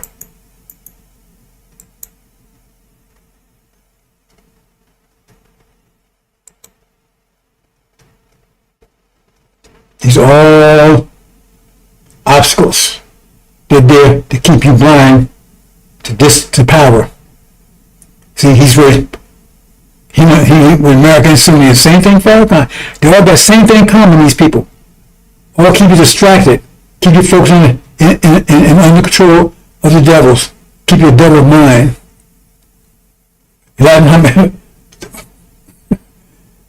Really? You gonna save America? Because of the Son of Man. So these people keep your devil mind so you never achieve power. Teach you discipline, all these clowns. They're gonna pay the price. Some are outright agents of the devil. Remember the devil said in that thing about FBI thing, the bill of deletion. That means they didn't want to know the names of people that had control of. They said they had people, what organization, what people they had control of, they had the bill of deletion, they didn't want you to know who they are. So we know some of these are, if not all of them. And these so-called Israelites, you got a bunch of them. I thought it was one group, so a whole bunch of them. There's another different group of them. And then Royal, he dead, COVID. And this clown here, Eric X. Don't know shit.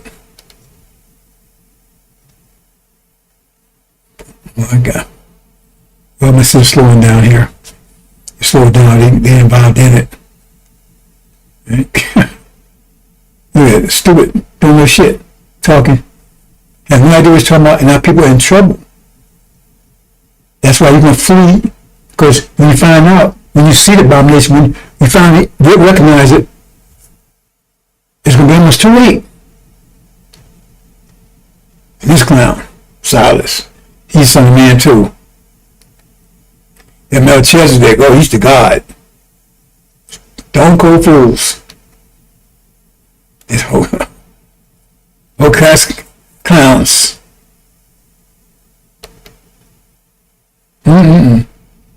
What's going to happen is the most severe chastisement.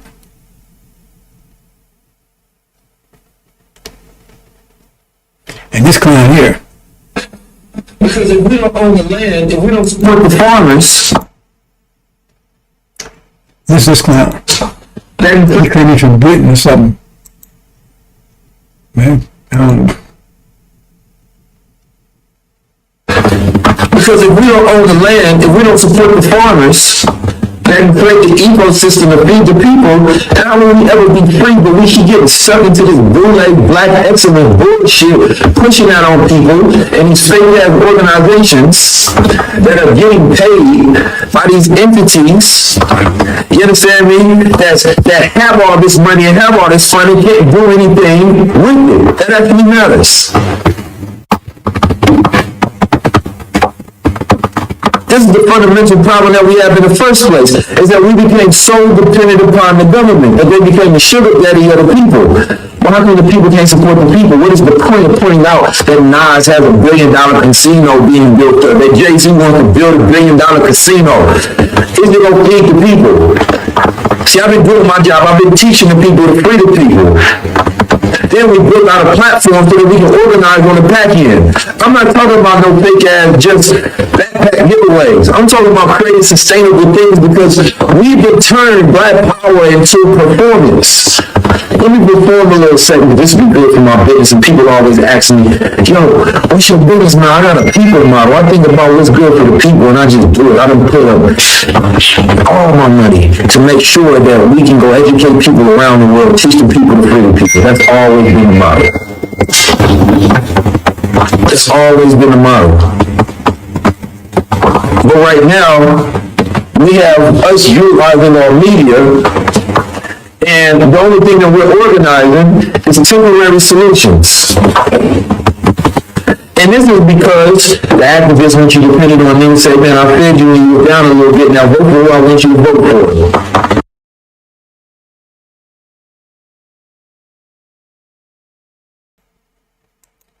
See how dumb this shit is, brothers and sisters? They don't know how things work. They just run their goddamn mouths, confusing people, and if you understand anything I just said, it's all about power. And then talk about it, they don't even know what it is. Oh, we're gonna do organizations. We're gonna vote. We're gonna do this march. Man march. This sit-ins. It's power. Period. If your power is greater than else, nothing they can do to you. Period. Simple. But power needs direction. Because you can do it. Power is just power. What's the quality of your power? If you have money, what you do with it?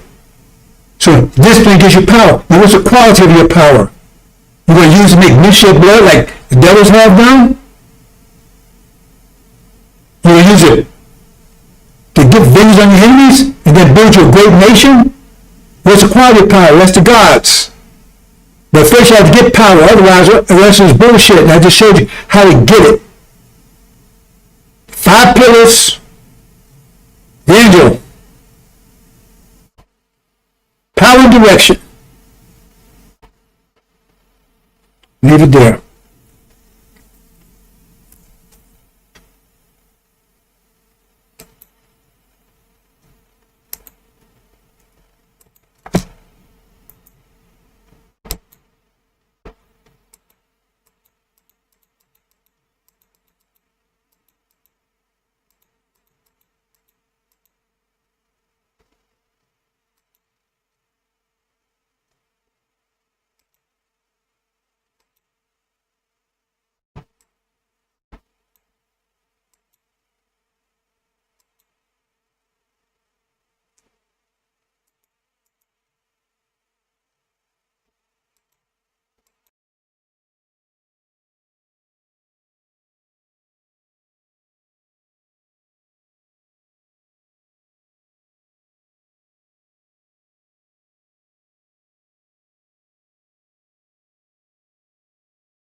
We have a lot of that going on, so we're taking care of our farmers. We can't let our farmers not have anybody,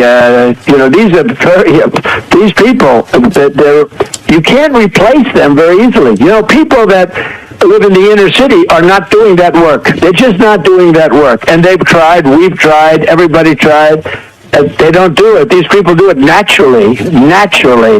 I said, what happens if they get it to a farmer the other day? What happens if they get a bad back?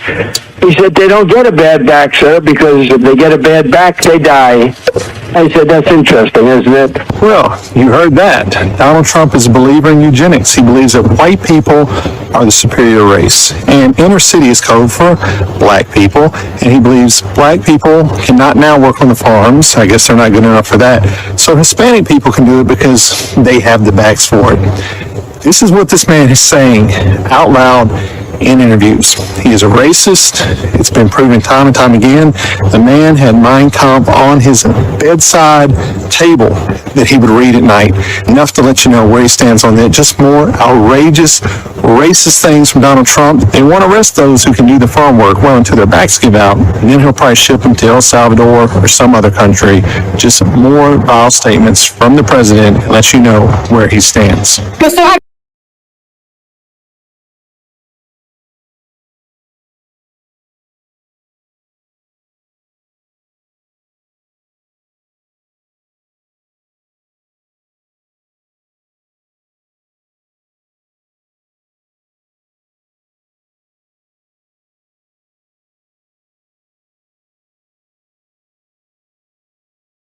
When they were arresting people for praying outside of abortion clinics. I mean, I do think the UK, and I say this as, you know, someone who is half English, I think it's like reached, or it is quickly reaching a point where democratic reforms are going to be pretty tough because of the demographic change. And that, of course, the point of importing all these people is to overwhelm the people who live there who disapprove of the program. So you don't have to care what they think because you just bring in new people, and their will becomes like all that matters. And so I don't think you're going to fix these things through elections at some point, probably pretty soon. And I just worry a place like the UK, Canada is another, a bunch of different countries in the West are at the point where they're literally revolutionary. They are poised for revolution. And as someone who really doesn't support revolution and hates violence and hates civil war above all, I'm worried about that. I mean, I don't see how this is fixed. Starmer, who's, you know, he's just an instrument of larger forces, but he's a poisonous character, obviously, who's really hurt your country. He's in there for, 4 more years. And so you wonder, like, people are going to start to get really radical in a scary way. Like, I think this is going to happen. And the people in charge don't seem to care. Well, you're already seeing it. You are seeing the anger beginning to manifest itself. And I completely understand the anger. I don't, like you, I abhor any form of violence. But I do understand the anger when you have, you know, Keir Starmer campaign. I'm going to smash the gangs that allow these little boats to come over the channel, delivering tens of thousands of people illegally into the country. And they then get put into these so-called asylum hotels where they're given a pretty good lifestyle. Certainly a far better lifestyle than many people really struggling at the moment in the UK. And of course, far from smashing the gangs, it turned out yesterday that he's smashing new records for the number of people coming in illegally on the boats. It's out of control. And the British public are reaching a point of saying, we are done with people coming in illegally and being treated better in a more comfortable and more luxurious manner than we treat our own people. Well, the whole point is to humiliate and degrade the indigenous population of the British Isles, the white population. I mean, that's the whole point. And are they really going to do something about it? What would that be exactly? Are reaching a point of saying, we are done with people coming in illegally and being treated better in a more comfortable and more luxurious manner than we treat our own people. Well, the whole point is to humiliate and degrade the indigenous population of the British Isles, the white population. I mean, that's the whole point. And are they really going to do something about it? What would that be exactly? You'd really have to force a lot of people to go back to their countries of origin, millions of people, and you need to do it really soon.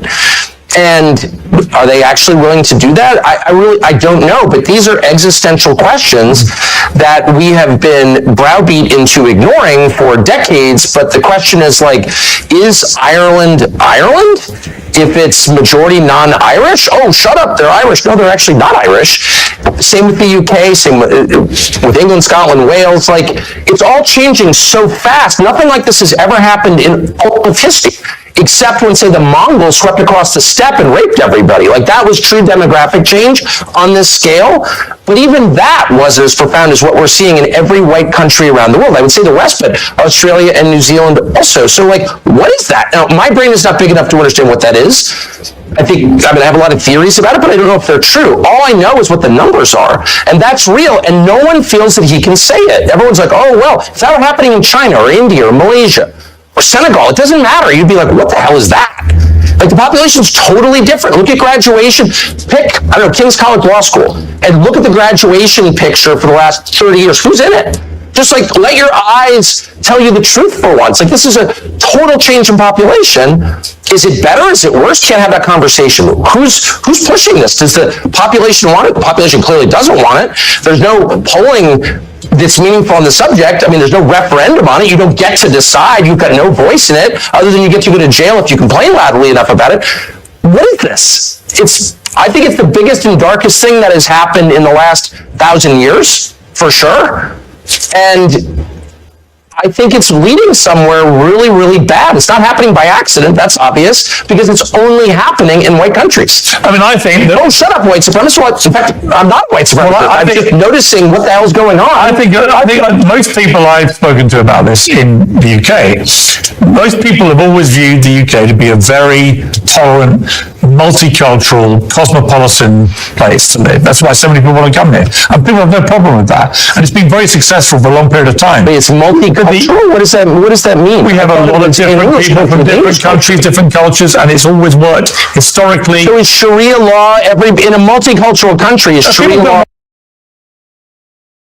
What does that mean? We have a lot of different people from different countries, different cultures, and it's always worked historically. So is Sharia law, in a multicultural country, is Sharia law every bit as valid as English common? No, people don't want Sharia law here. No. A lot of people do.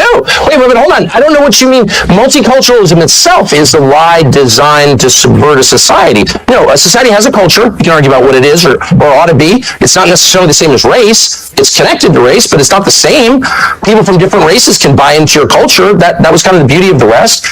But a multicultural society is not sustainable. There's never been your society is one about culture will dominate. Hang on, surely the United States of America, given the very way it was created, is the epitome of a multicultural society. And my point I was going to make to you was... It's absolutely not. No. It's a multiracial society. Yeah. Though it was not actually a multiracial society up until pretty recent. It's just like 90% white for most of its existence, but whatever. But you did have different peoples, you had different religions. That was all totally fine, but there was one culture, it's American culture. There's no such thing as a multicultural society. It's not sustainable. One culture will overwhelm the other. Again, it's not the same as race. It's not identical to race. It's connected, but it's not the same. But multiculturalism is by definition insane. No, it's never happened. It never will happen. One culture will predominate. It will impose its values on everybody else. I mean, the gay thing, which was not a thing 40 years ago, gay was a slur, all of a sudden becomes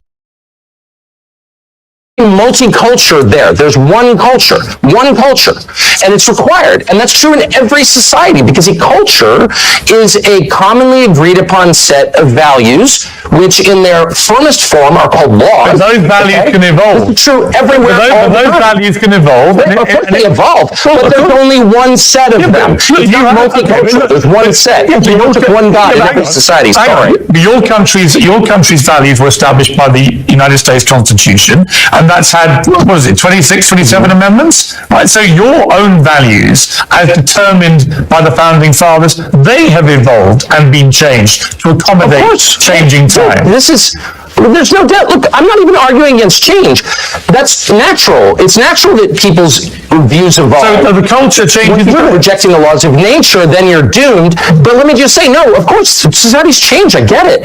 All I'm saying, I'm making a very discrete, specific point, which is multiculturalism as an idea is laughably stupid. It has never worked. We never had it anywhere, and it never will exist because it's contrary to human nature. One culture, one way of looking at things, one worldview will predominate, and it will punish all who deviate from it. That is the nature of societies. So if you're telling me it's determined by the Founding Fathers, they have evolved and been changed to accommodate changing time. There's no doubt. Look, I'm not even arguing against change. That's natural. It's natural that people's views evolve. So values can evolve. There's one culture, and it's required. And that's true in every society, because a culture is a commonly agreed upon set of values, which in their firmest form are called laws. But those values can evolve. This is true everywhere. But those values can evolve. Of course they evolve, but there's only one set of them. It's not multicultural. There's one set. You worship one God in every society. Sorry. But your country's values were established by the United States Constitution, and that's had, what is it, 26, 27 amendments? Right, so your own values, as determined by the founding fathers, they have evolved and been changed to accommodate changing time. There's no doubt. Look, I'm not even arguing against change. Natural that people's views evolve. So the culture changes. When you're rejecting the laws of nature, then you're doomed. But let me just say, no, of course, societies change. I get it. All I'm saying, I'm making a very discrete, specific point, which is multiculturalism as an idea is laughably stupid. It has never worked. We never had it anywhere, and it never will exist because it's contrary to human nature. One culture, one way of looking at things, one worldview will predominate, and it will punish all who deviate from it. That is the nature of societies. So if you're telling me it's multicultural, we can all live and have radically different values, that's just not true. It's never been true, it never will be true. So you're having one worldview predominate over another and dominate and suppress all dissent. That's just what it is. I would point to the United States of America and the United Kingdom as two shining examples, albeit not completely without their flaws, the shining examples of places that are deemed by the rest of certainly feel that about my country. Well, I certainly think that inherent in Christianity is the notion of tolerance, and that draws from a core Christian concept, which is free will. You cannot force someone to convert. There's never been conversion by the sword in Christianity. People decide to believe in it. And so that is central to the religion, therefore it's been central to the society. Western civilization is Christian civilization, and so we call that tolerance. It's a respect for your inherent God-given right to make a choice about what you believe. Okay, so of course, that's always been a feature. My only point is, a society has a commonly agreed upon set of beliefs, rules, and laws that are the definition of the society itself. That's what society is. So you can't have competing. You can't have, gay world and Sharia world living co-equally in a society. That does not happen. It will never happen. So you have to pick one. Are we the Sharia society? Are we the party time gay rights society? Which one? And you can't face that reality, so you're just sort of snoozing along until the inevitable point where you can wake up and be like, my values have no bearing on what our society is anymore, because we've been invaded by other people with a totally different worldview, and they're now in charge. And that day is coming very soon for your country, and maybe it'll improve it. I don't think the UK could be a lot worse than it already is. It's this kind of disgusting, sad, self-hating, suicidal island that was once great. It kills me to see it as a half English person, but that day is coming. It will change. You will either decide to be Western or Eastern. That's a choice that we're all going to face. I don't want to face that choice, but it's being foisted upon us by the architect. That's a choice that we're all going to face. Suicidal island that was once great. It kills me to see it as a half English. That day is coming. It will change. You will either decide to be Western or Eastern. That's a choice that we're all going to face. I don't want to face that choice, but it's being foisted upon us by the architects of mass migration. Sorry. I would question your characterization as my country as a sad, disgusting, the rest of it suicidal nation. I feel none of those things. I feel very happy to be in the United Kingdom, and I feel that there are lots of very happy. Our system, the Western system, which is very distinct from the Eastern system, very distinct, and it's distinct on this one precise point, we believe, and have always believed since this country was founded, since your country became not a pure monarchy, but even when it was a pure monarchy, the belief in the West, because of Christianity, was the worst thing you can do is punish the innocent. That's the worst thing you can do. That's worse than not punishing the guilty. And we often said that to each other. We no longer say that because there is a pretty concerted effort to blur the meaning of these terms. But I'm not going to be deterred from defining words precisely. Terror is murdering people, killing people, punishing people who committed no crime. Period. So when the Israeli government says it has repeatedly that even though over 20,000 completely innocent children are believed to have died in their response to what Hamas did on October the 7th at the hands of the IDF, there are many on the pro-Palestinian side who say that Israel is behaving like terrorists too in the way that they have gone about conducting this war. Would you go as far as to say that? One of the things that I really object to now is this relentless focus on Israel, which, by the way, is a foreign country that I have nothing to do with.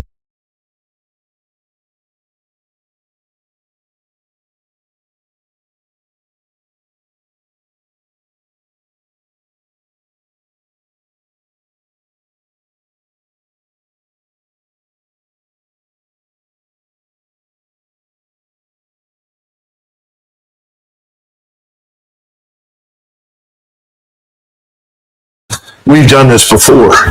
Now, maybe today things are different, and we will end up living in a nation that is sharply divided and may ultimately produce something else. But I'm an American. I love my country. I want to see it stay together. I'm interested in social cohesion, which means that I think our laws, customs, and culture have to be dominant. We can accept some diversity on the edges, but not fundamental division. I think we're in a state of fundamental division. So when I bring up Sharia law, I've sat in many discussions with many people that said, well, I don't care what people look like, but I do care about Sharia law, and I don't want that practiced anywhere near my family or in my country. And that's something you should be aware of. So the notion that someone can come here and say, well, that's part of my religion and we're going to abide by Sharia law, they're going to find serious resistance and opposition in the country. That's It's because it matters. It's this thing we call societal cohesion. Nations do not exist on their own. They have a core population. Our core population from the very beginning was always at least 80% European and Christian and about 15 to 20% African. But when you start bringing in huge numbers, millions, who are fundamentally different from the core population, you are going to get violence, anger, and conflict. How many times have you heard people say, if you bring people in from the developing world, what do you get? The developing world. And now we've got that. You can't bring in hundreds of thousands of people from Somalia, plant them, of all places, in Minnesota, and then be shocked that, no, they're not Americans. They're not really interested in being Americans. They're foreigners living on American soil. Nobody wants to say that publicly. If you do, oh, well, you're a racist.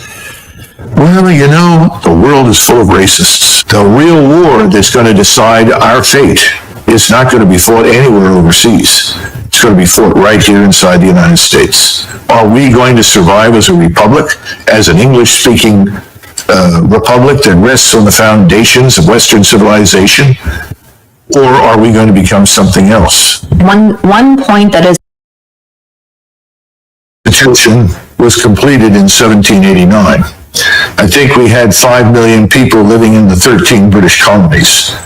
We were 90% white, that is excluding the Africans who were in the country who had been brought here as slaves. But we were 90% white. We were 90% Protestant. And this may be hard for you to believe, but the people that wrote that were trying to protect all of the Protestant sects from a state church on the model of the Church of England and the Roman Catholic Church. That's one of the reasons it was almost 100 years or more after that before people began to finally accept Catholicism as a religion, because it was viewed as political power. My point to you is the Constitution is outdated. The way we are governed is outdated. It has to be re-examined. Nobody in 1789 imagined that anybody would come to the United States except another lunatic, religious fanatical Protestant who hated the Church of England. That's what people feared. That's what they thought of. The Constitution that we have does many good things, but I would argue that the Bill of Rights is ultimately more important. The Bill of Rights is vital and essential, and that needs to be defended. But the Constitution and the way we govern and the things that we're doing, it's out of date. It doesn't fit our needs. And that's back to my comment on something given has no value. You have to earn it. And we haven't made anybody earn their place in this country. I'm talking about people like me that have been here forever. My first ancestor stepped off the boat in 1681. So we've got to get back to some notion of national service, because national service promotes national integration.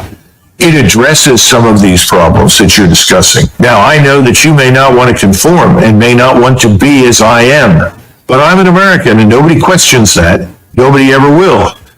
If you don't want to stand out and be questioned, then I suggest that you change your appearance, because I don't think it's life or death for you to wear what you wear. I think this conversation.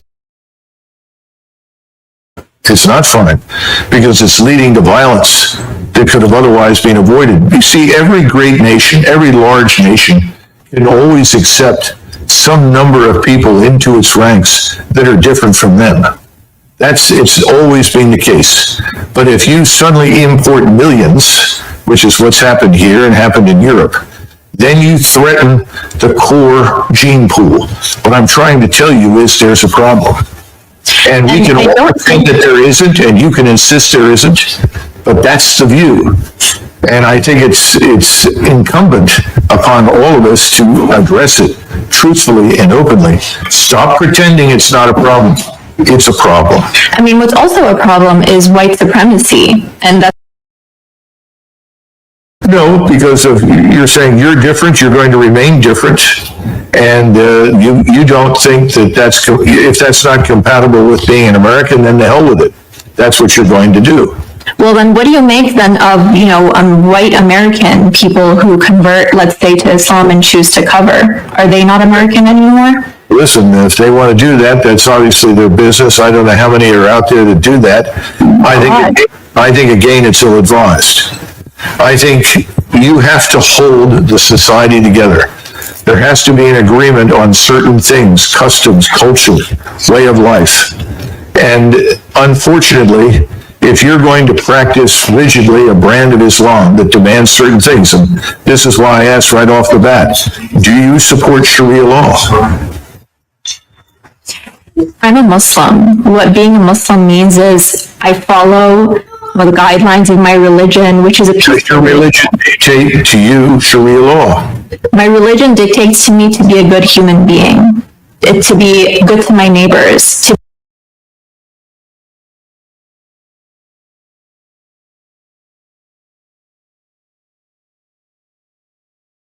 that the most powerful force in today's Republican Party is represented by what Charlie Kirk said.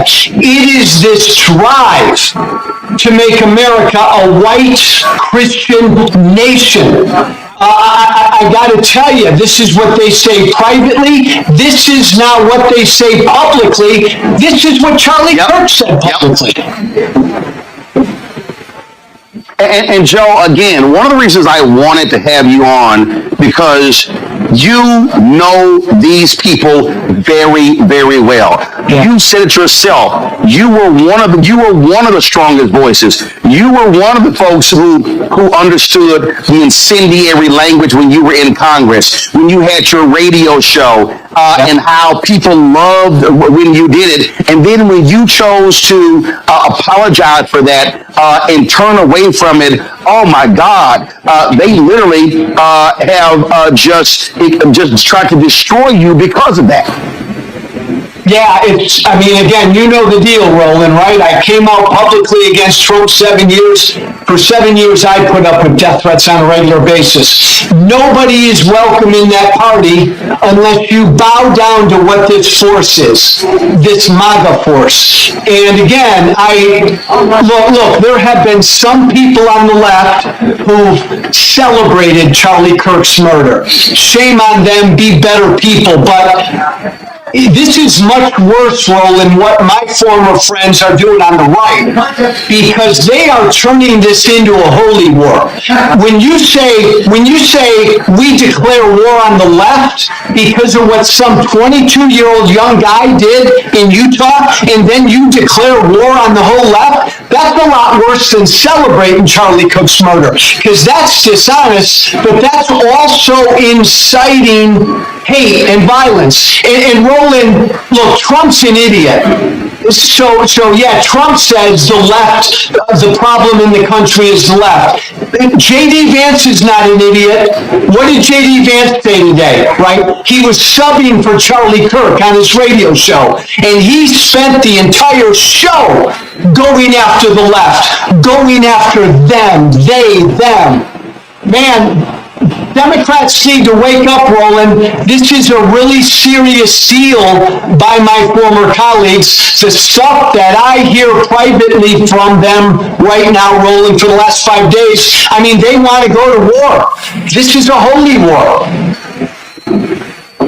Oh, it absolutely is. And what really jumps out at me on this very thing here, Joe, and I've been saying this, I played the speech 2 weeks ago that mainstream media just ignored, of Missouri Senator Eric Schmidt, who gave a speech at NatCon, Peter Thiel's group, where he literally gave a white nationalist speech, where he said our ancestors fought for this country to be ours and no one else. He was talking about white people. He was basically saying, if you are Black, Latino, Asian American, or even Native American, America is not for you.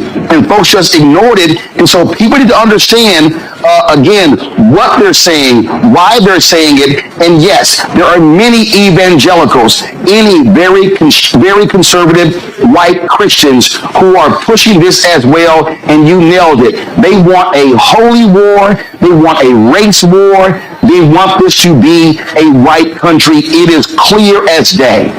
And Roland, really important point, Charlie Kirk at only 31, the impact he had because he was one of the most successful pushers of this white Christian nationalistic idea.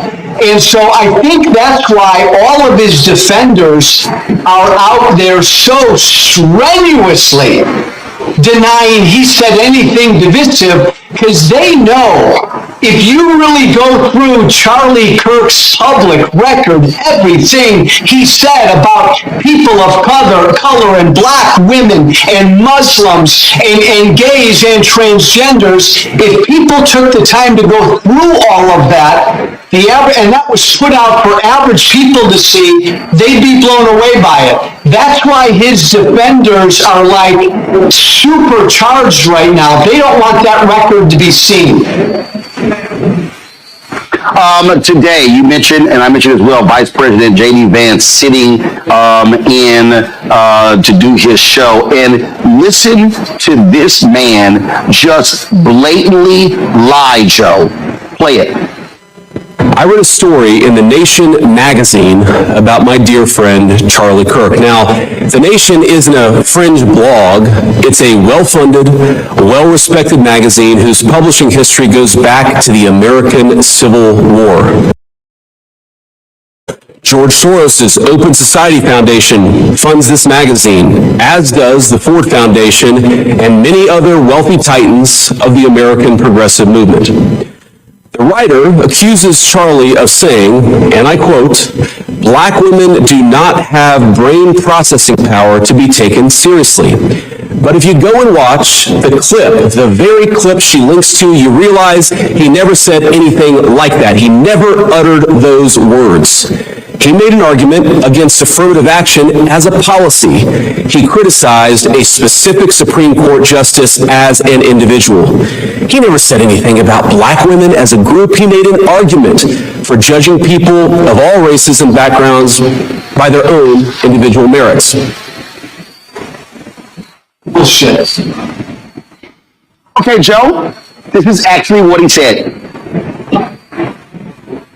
No, Roland, that's utter bullshit. In fact, you know, if we would have said 3 weeks ago, Blake, if we would have said that Joy Reid and Michelle Obama and Sheila Jackson Lee and Ketanji Brown Jackson were affirmative action picks, we would have been called racist.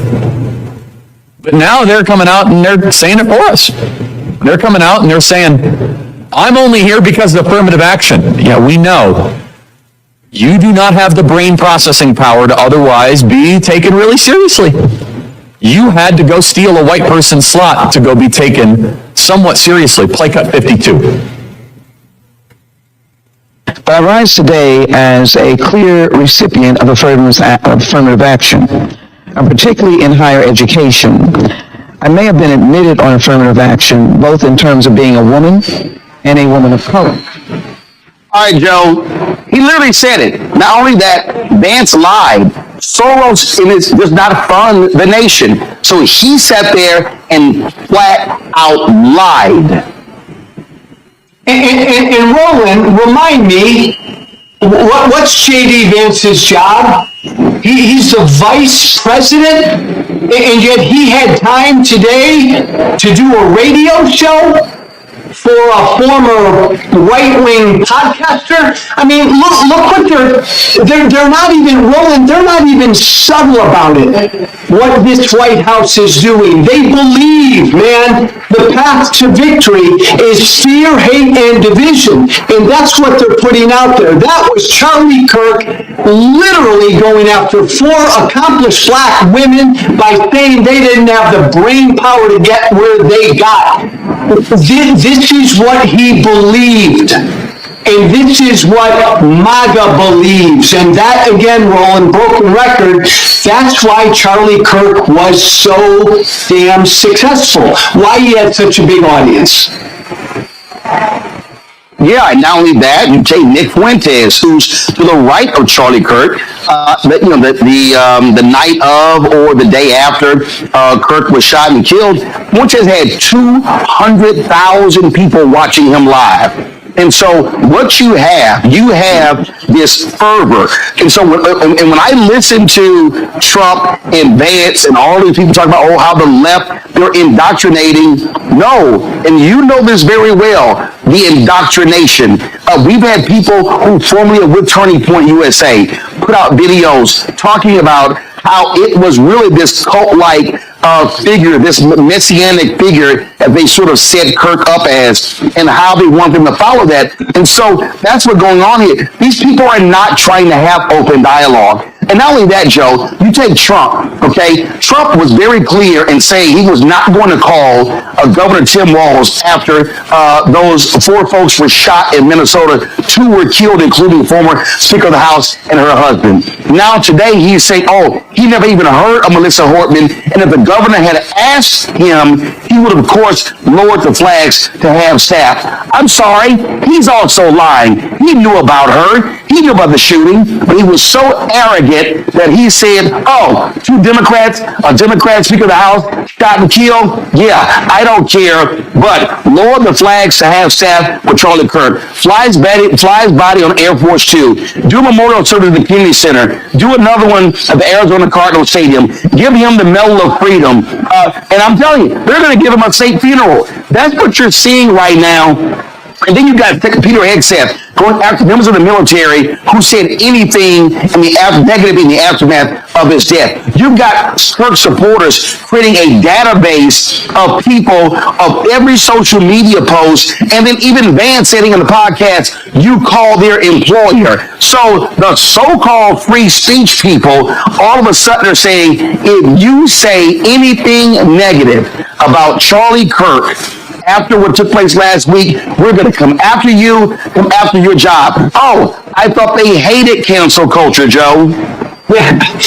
Roland, I remember back in my right-wing radio days, I would come on every day, and there was always some story about some leftist group on a college campus that couldn't handle speech that made them uncomfortable to say. Roland, this is scary, and you and I are old enough, man, to remember huge figures in American history who were gunned down, struck down, military leaders, civil rights leaders. We are treating this 31-year-old podcaster, MAGA influencer, like he's Jesus Christ. So I come from the right. Why are my old colleagues and friends on the right doing this, Roland? Because the right wants a religious war. Let's just call it. They want a civil war. They want a holy war. That's why they're putting him up to be some Jesus-like martyr. Absolutely. I mean, Glenn Beck literally came out and said he was a civil rights leader. Oh my God, stop it. Stop it. I've seen people say, I've seen a lot of these videos, I'm leaving my church because my pastor did not mention him. This was a Christian warrior. And let's just be clear. You said it, white Christian nationalists. It's slaveholder religion.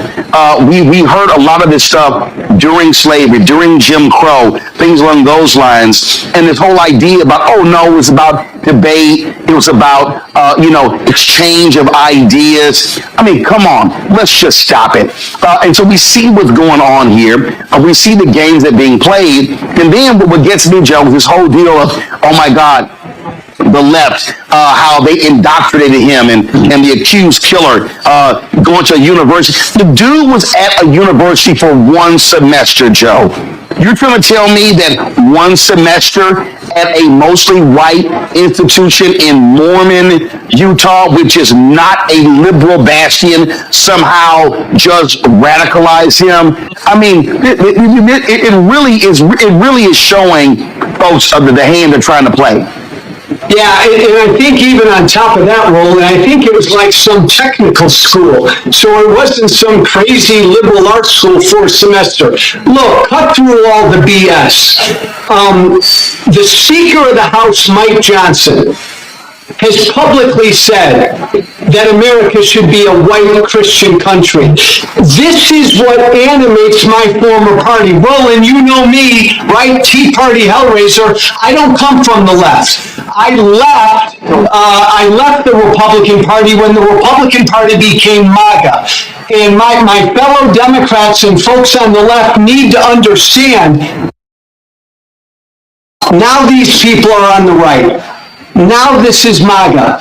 MAGA now are the snowflakes. MAGA, Roland, they now need their safe spaces. It's funny, but it's not funny. And you're right about J.D. Vance, man. He just flat out lied.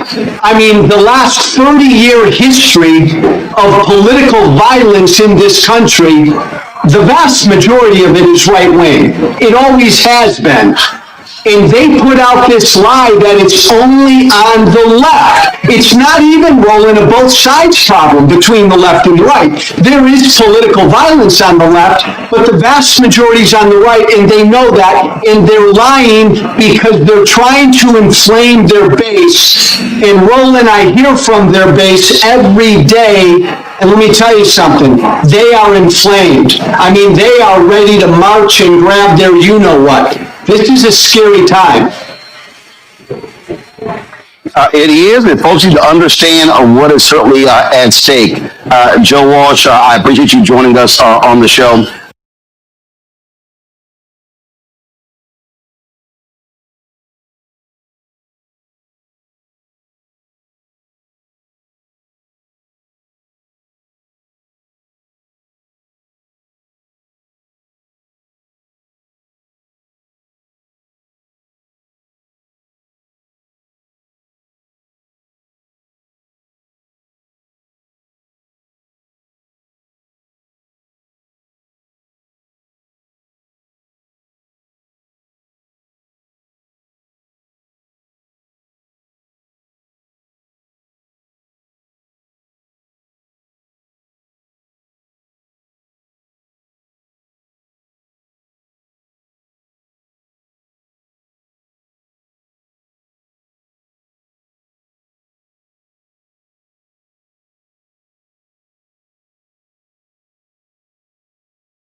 history of the cross, known by their works. What's the history of the cross? Behind the history of the cross: murder, rape, destruction, deception, enslavement, burning, terrorizing. To maintain a slavery system, you must terrorize the people 24/7. They terrorize people from Africa and America for 400 years. Constant terror, 24/7, rape, murder. In the name of Jesus. This was Christians, not Buddhists, not Hindus.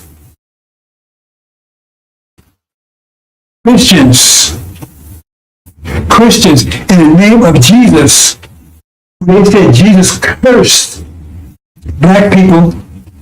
They call them Ham. Cursed them to be slaves and persecuted forever. In the name of Jesus.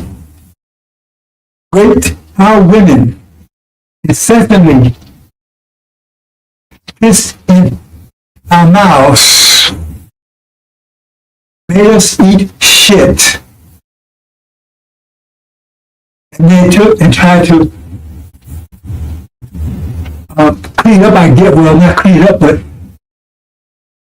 make it look more attractive, I guess, by calling it chitlins. That's after slavery, of course, after so-called slavery. Because what they do was not slavery. Look up slavery. Look up slavery. It does include murder, rape, terror. This is a Holocaust. And then now they try to downplay it. Oh, that was 40 years ago. No, it wasn't 40 years ago. I don't think it was a million years ago. It was 20 years ago. It lasted for 400 years. It's enduring today. They took everything away from the slaves. Everything. Their name, their culture, their families, their religion, their minds, everything. Fed their children to alligators as alligator bait. And then they talk about what's going on in Gaza when they did 1,000 times worse. What's going on in Gaza now is simply just a miniature version of what they did. What they did was far worse than what's going on in Gaza. Gaza's bad. It's genocide. What they did was far worse and much longer. That's the legacy of Christianity. Murder, rape, disease. They wiped out the native population. The genocide and disease. Smallpox blankets. Knowing they was full of disease. Herpes, syphilis, gonorrhea from seabird animals. So-called common cold was not common. It didn't exist here on this side of the world until they brought it here. Murder, rape. When it was written out women, there was a cross hanging from their neck. And again, they taught that there was God's will. God's will. Enslavement of our people. And they continue on even today. That's the legacy of Christianity, the cross. So where's your rap sheet? We're trying to arrest our people. Your rap sheet? What's your rap sheet? Are you going to judge people for murder when you're guilty of murder beyond imagination for hundreds of years? Hundreds of years. Theft. He stole his land. He murdered his people. And you crushed the native people here When the braves would go out hunting, you would come into the camps like cowards and kill the women and snatch the children's brains out on the hooves of your horses. This is the legacy of Christianity. That's the legacy of it. The question is, instead of Columbus coming here, Dracula came here, Beelzebub, Wolfman, Frankenstein, Satan, they all came instead of Columbus. What could they have done that Columbus and those that followed him did? Satan is the God of this world. That's the God they serve. They have known by their works. What are the works of Christianity? What are the works of Christianity? What are the works of Christianity? Evil, deception, mischief, bloodshedding. It goes on today. What's going on in Gaza is just a reflection and microcosm of what was done here in America for hundreds of years. They brought women incessantly. They would even rape while they was out in the fields picking cotton. They would jump off their horse and tell them to bend over and rape them. They told them to keep picking cotton while they was doing it. This kind of stuff they would do. Make one slave defecate and slave and sit and slave in the mouth of another slave, and then bound it up so they couldn't spit it out for 7 days. That's a legacy of slavery. You did it all in the name of Jesus.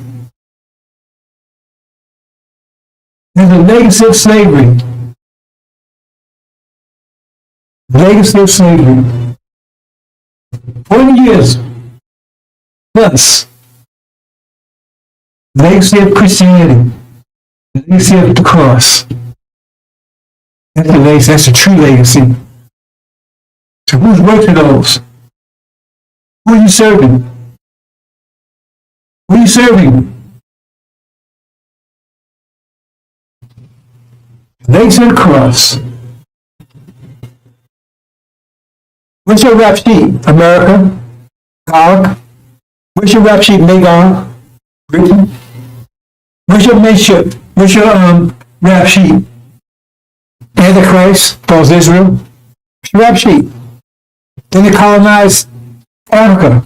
They're stealing the ripping off everyone. It's the legacy of Christianity.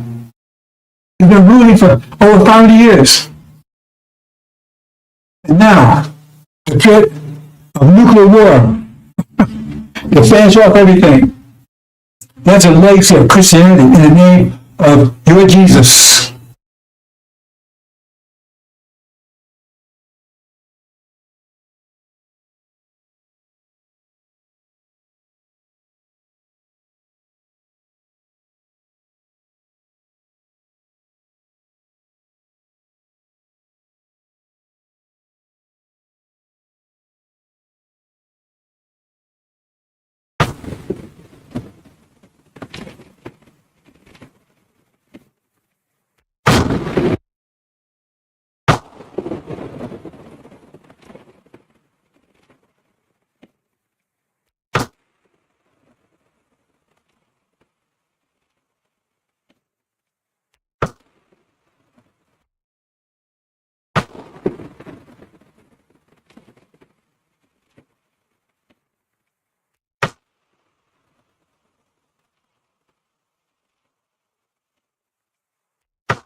else we gonna make it? Surely you ain't talking about us packing our bags and going westward or going out there in the land. Ain't no cities, no towns, no infrastructure out there. Surely you ain't talking about that, are you? We ain't going back to Africa. No. Our sweat, our tears, our blood has earned us the right to the land. What God wants you to do is come out of their way. Come out of their pagan holiday. When you should be honoring Jesus, you are buying bunny rackets. And inviting your children to pay eggs for some Easter. Come out of her. Get the Santa Claus of your house and a tree that is the way of the pagans. Come out of her. St. Valentine's Day. What the heck is that? Excuse me. Of her name, come out of her religion, come out of her culture, come out of her way of life, come out of her educational system. People. And they will put all the shows of Lord. And they should. Jesus, none of homes.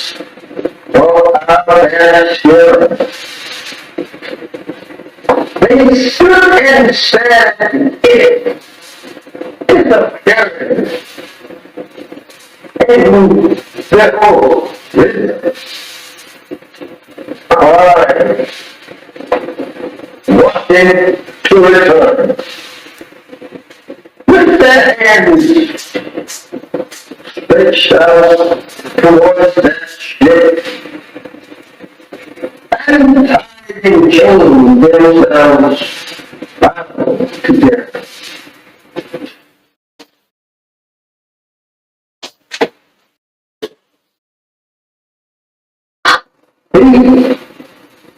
And when they must put off on this memorable shows, they took them, staring that ship that brought them to a strange land, and these strange people who could not speak either one's language. Now they have to live in a strange country, strange people who have chosen to them every vow from their native land that they love. Going to be the West Indies that they ever lived with. They were going to be the people that were destroyed. They soon discovered that on this ship that they were being brought here. I don't know how we should say anything in the name of Jesus of good for us. When this ship was made of Jesus, this is how that we have always been deceived by the white man. Trying to use Jesus, the name Jesus, to our a mental sleep, thinking that we all are leaving. This is church. My brothers, this is very hard for us to people to accept today. Imagine our parents standing in front to return to that native land and people and beauty yesterday. Trying to see the very thing that brought in subjection to that will.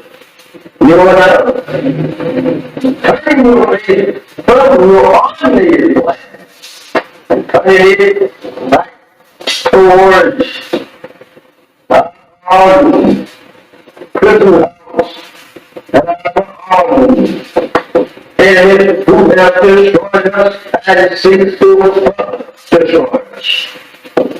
How do you feel? How do you feel? Not wanting to return to your feet. It's trying to make love with the Spirit people that destroy you in your hands. Do you feel? I do so. And even today, they are beating and shooting you down throughout the country. There's no justice here for you and me. Why did you not do what to be separated and be returned to the Lord? I think that push. They go to your parents on the Eastern Shore of North crying and praying to God to be returned to that arms 400 years ago. How they like, or you like to see them rise up in the judgment, condemned for being such fools. And now, to live in the land that absolutely enslaved them and killed them and beat them for 300 long years here. They would condemn you as fools for not wanting to be separated. They go to your arm, salvation for your son. The white man said he opened. Remember that.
are we gonna make it? Sure, you ain't talking about us packing our bags and going westward or going out there in the land. Ain't no cities, no towns, no infrastructure out there. Sure, you ain't talking about it. No. We ain't going back to Africa. No. This is your land. Our sweat, our tears, our blood has earned us the right to the land. What God wants you to do is come out of their way. Come out of their pagan holidays. When you should be honoring Jesus, you are buying bunny rackets and inviting your children to pay eggs for some Easter. Come out of her.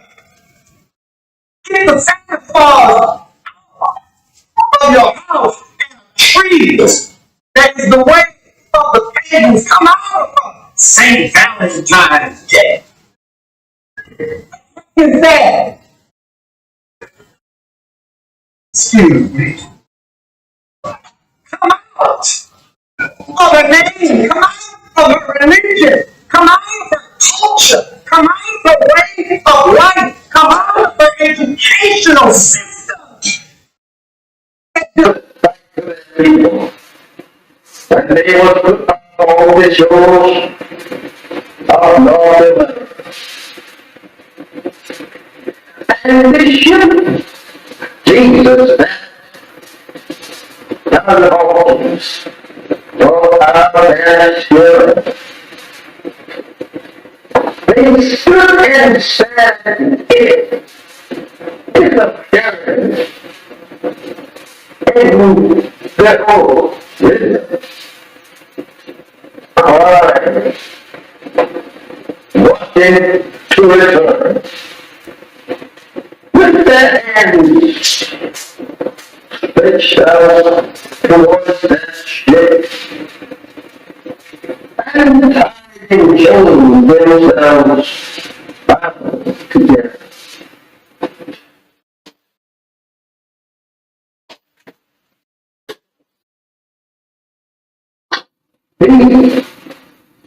And when they was put all on this memorable shows, they stood there staring at that ship that brought them to a strange land and these strange people who could not speak either one's language. Now they have to live in a strange country. Strange people who had proven to them every vow from their native land that they were going to be with that they ever lived with. They were going to be the people that were destroyed. They soon discovered that all mischief that they were being brought here. I don't know how we should say anything in the name of Jesus of good for us. But this was named Jesus. This is that we have always been deceived by the name Jesus, the name Jesus, to our in a mental sleep, thinking that we all are leaving. This is earth. My brothers and this is very hard for us to even today. Imagine our parents standing in front to return to that native land and people and you here today. Crying to see the very minute that brought in subjection to that will.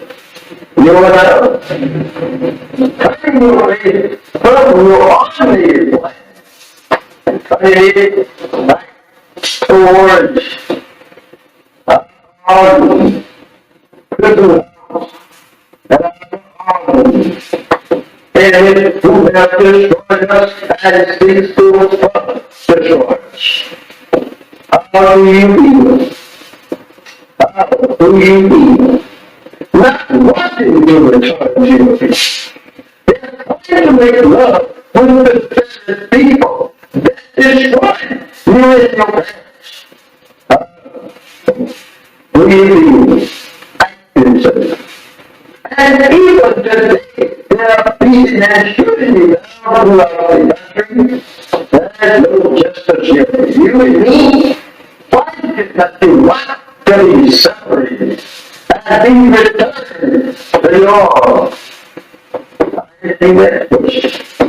they know who your parents are. The Eastern Europe are Northerners, crying and praying to God to be returned to their arms 400 years ago. Now, you like to see them rise up in the judgment, condemned for being such fools.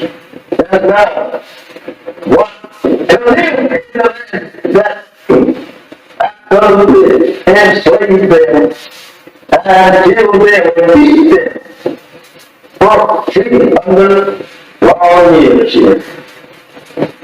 They would condemn you as fools. When I walked into these separated, they go to your arms and application for your son. So I said you open, remember that.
Assalamu alaikum, sisters and brothers.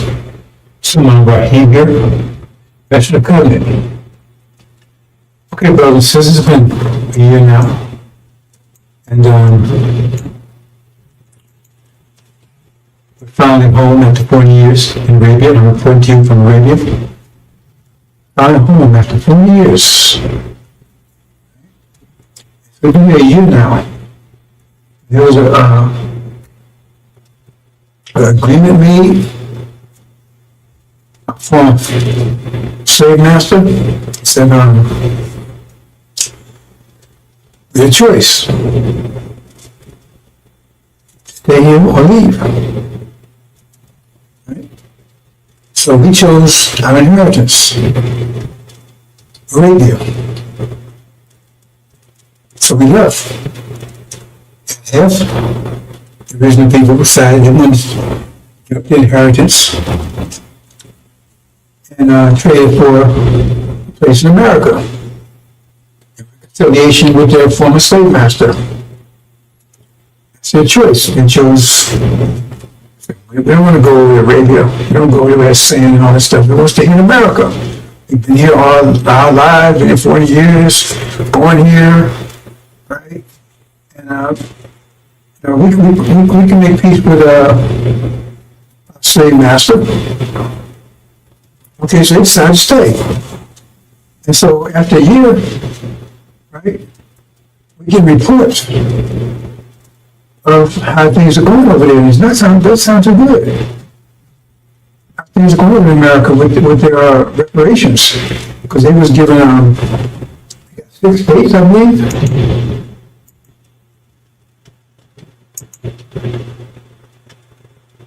Yeah, see? Yeah. They got those 6 states right there. That's what Farrakhan told them. They was following this in Farrakhan. Farrakhan promised them, they stay there 6 states, right? Their own land.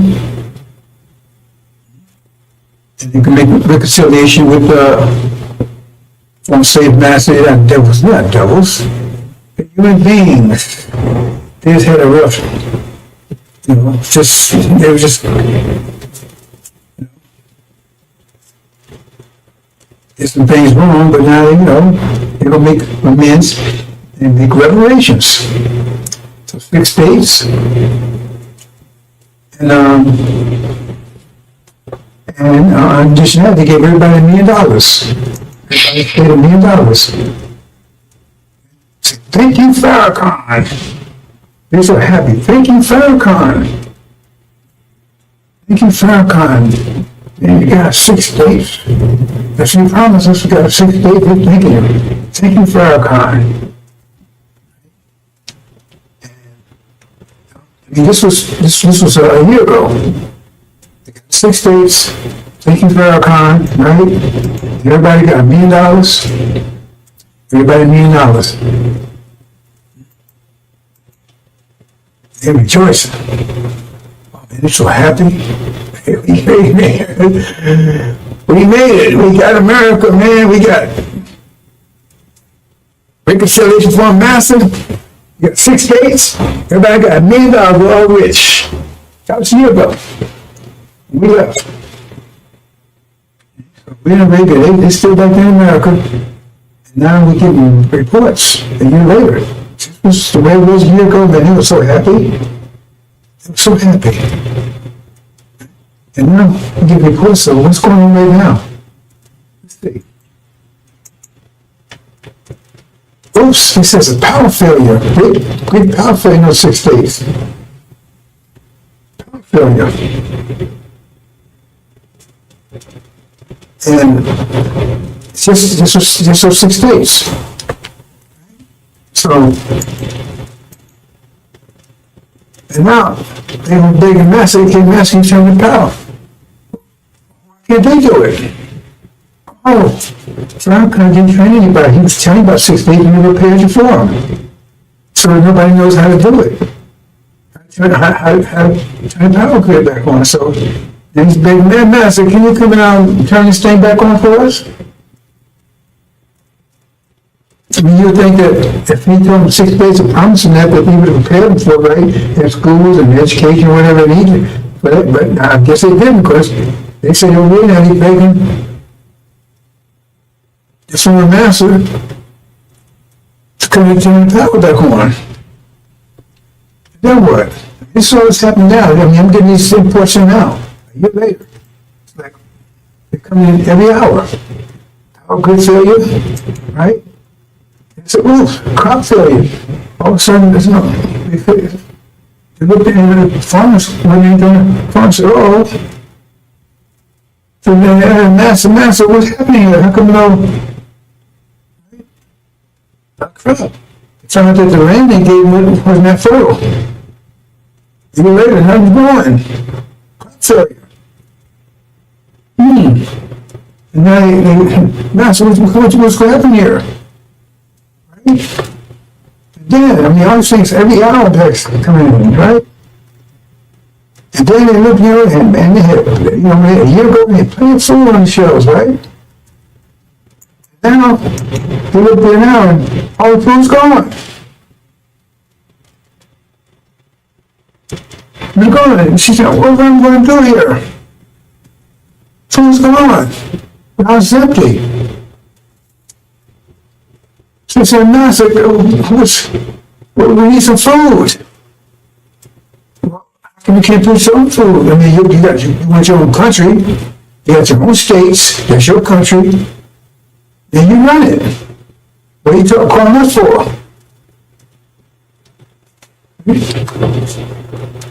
So they're praying, and then, oops, no fuel. But there's no fuel there. Well, you got to buy your fuel. You got to produce your own fuel. What you calling us for? You got your own 6 states now. What you calling us for? Go and get some fuel. You got money, right? You got your own states. So you got to get your own. What you calling us for? You said you wanted your own, so now you got it. You got your reparations, so we don't owe you anything anymore. So what you calling us for? We don't owe you anything. You said you agreed to 6 states and $1 million per person. You took that instead of the inheritance, what you call the Abrahamic covenant, Arabia. Your brothers and sisters, they left, they took that was all for them, they took it. And you said, no, I want this instead. So now you got it. So what you calling us for? Oh, no communications. Oh, man. No communications, right?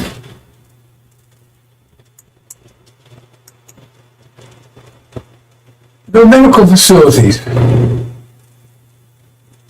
So what's going on? And I said, wait a minute, hold on a year. What's you calling us for? That's you. You got to handle that stuff. You want us to handle it for you? You want independence, now you have it. I mean, wow, this stuff's coming every hour, man. Instead of like a year, they were celebrating. And now they're crying, begging the master of grace. We've got all these problems here. I said, wait a minute, that's your solution comes about your problems. You have to work those out. No transportation, I mean, no planes on nowhere. By flying planes and drive trucks and boats and stuff, and you go and get this stuff. What you done this for? You wanted this, you got it. So go ahead and get to train your own pilots, build your own planes, build your own boats, and right? You see what I'm saying? Transportation, build your own trucks. What you got for? The master, you said you wanted 6 states, you got it. You want $1 million per person. That was the reparations. So now if you didn't pay people to take care of this, how's that our problem? You're independent now. You're really free now. Oops, no fuel, the gas station's empty. I can't drive, eh? No gas. Yes, wow. All this stuff happened like for a year. Everything was great, and all of a sudden everything ran out. So guess what happened? Everything was good when they got it, and it ran out. They had to replace it, the fuel, the farms going. So they was left with that stuff. the factory was full, house full, and you have to keep, they thought that was just going, I guess they thought it was just going to be there, just by itself. They didn't prepare for it. See? And they ain't trained any engineers and scientists and architects and stuff. They didn't train anybody. So for our constant, he told you he don't get this for you, but he don't pay you for it. He didn't get anybody to handle this stuff. So what was that all about? So I said, Master, hey, don't call on me.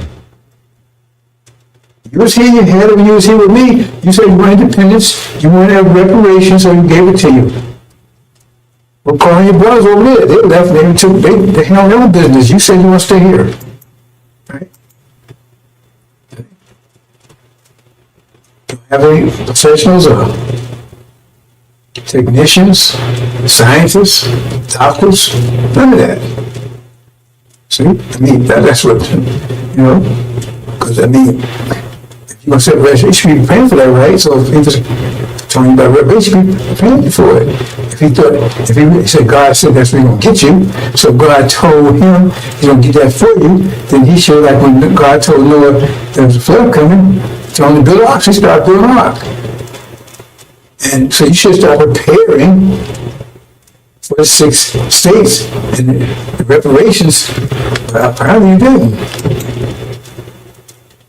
So now, it tells you, look, hold it. We want total separation. We don't want you call us no more. We don't want you call us no more. Because you're wearing us. You want your own country. You got your own land. Right? You got money, $1 million, all this stuff, right? So now we got to protect your money and everything too. No, you have to create your own money. You have to do all these things, your own wealth, not ours. Right? So we're going to cut you off from that too. That's all economics. So they're going to tell it, they tell all the people, all the white folks, right? All the black folks, all the black folks is either in Arabia or in those 6 states. That's the solution. It'd be one way or the other. There couldn't be no integration, that kind of stuff. That's the deal. You said one or the other.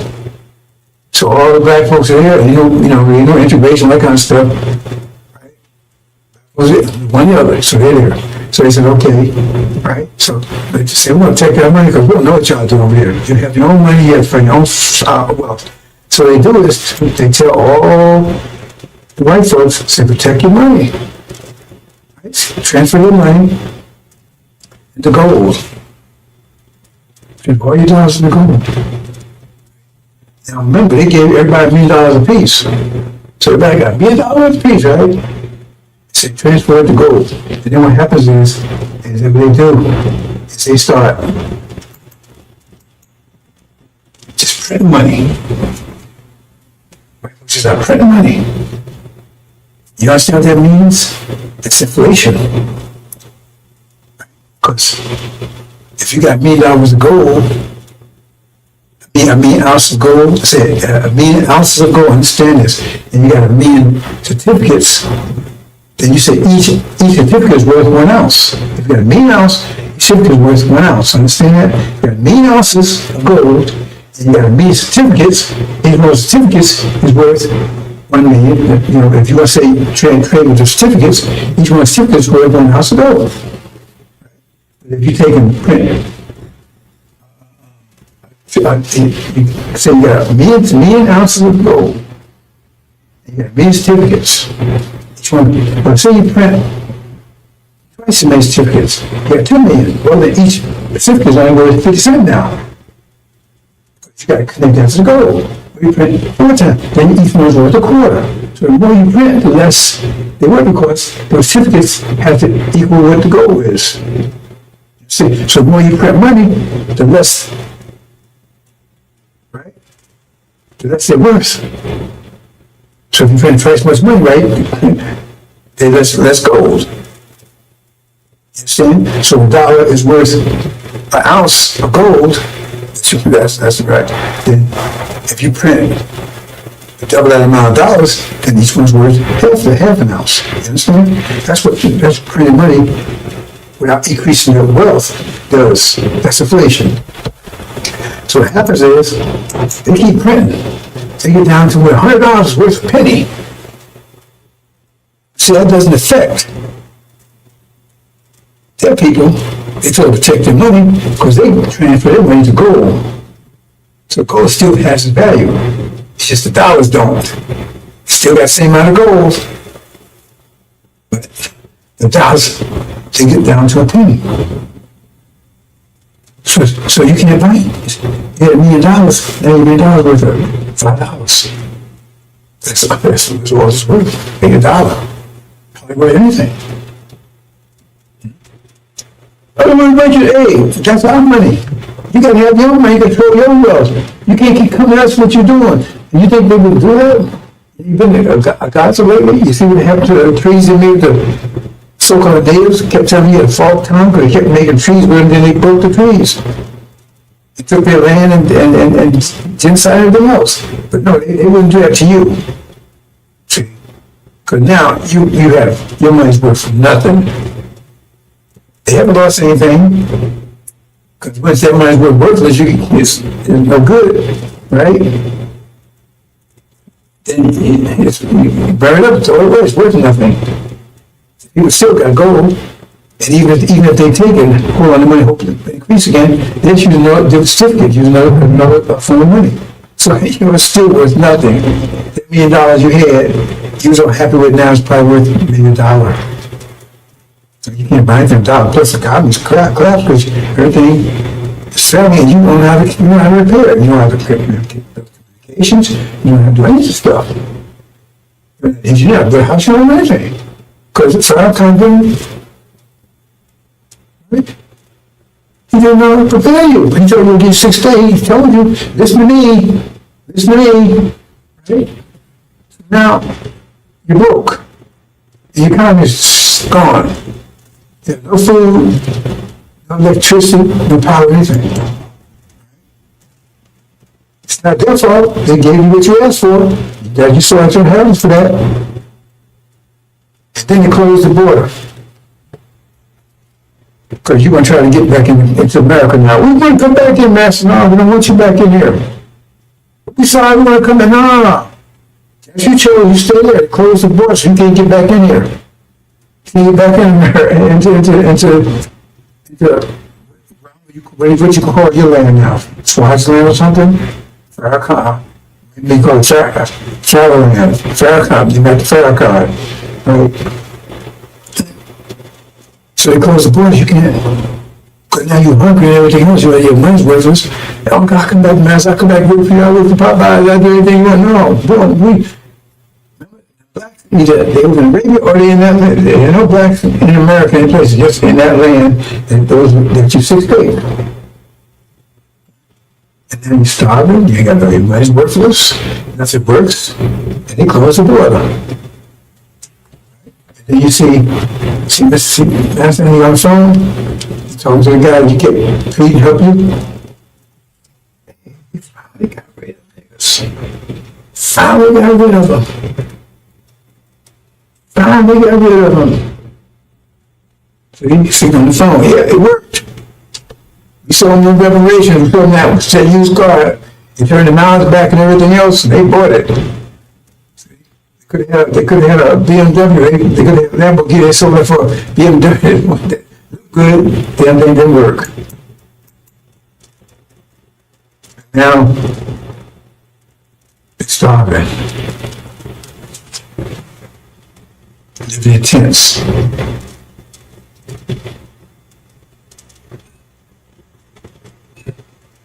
Praying.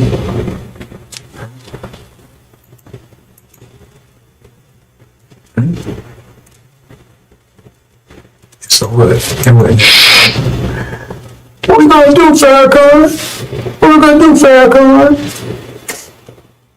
You told us to take reparations, so we did, but they gave us everything we asked for. What are we gonna do, Farrakhan? What are we gonna do? Pray.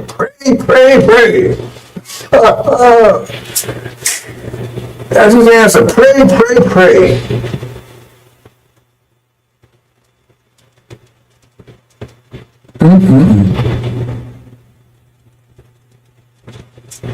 That's your reparations. Like Elijah Muhammad said, in a big picture. Leave him, the black stay on the shore, the one stay behind, the devil's whooping their ass. But they thought you think it would give you some land to take care of you? You think they won't do that? They go bankrupt, give everybody $1 million, how much that is? 17 million, that was 17 million times, 17 million times a million is like $17 trillion, I think, something like that. What are they going to do that for you? They want to get rid of you. So now they have to see it. Because they close the border, what you going to do? When you want to fight, they come out, they close the border. They got the military around there. They finally got rid of you. No more black problem, no more Negro problem anymore. Who's out of here? And those groups that's here, they're gone. And I have to clean. And gave what they wanted. Or anything.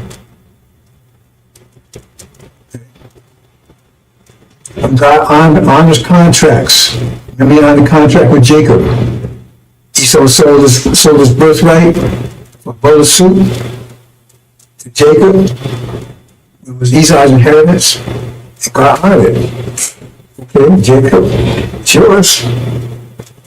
You're the one. And that's the deal. Because he ain't your friend. Pharaoh ain't your friend. Pray, pray, pray. That's the answer. This homeland you was promised, you never rejected it. So now you got what you asked for. So they gave you reparations today or tomorrow. How would that scenario not play out like that? What they say, okay, we got it, you got it. Tell them that scenario wouldn't play out like that. And tell them why they wouldn't do it.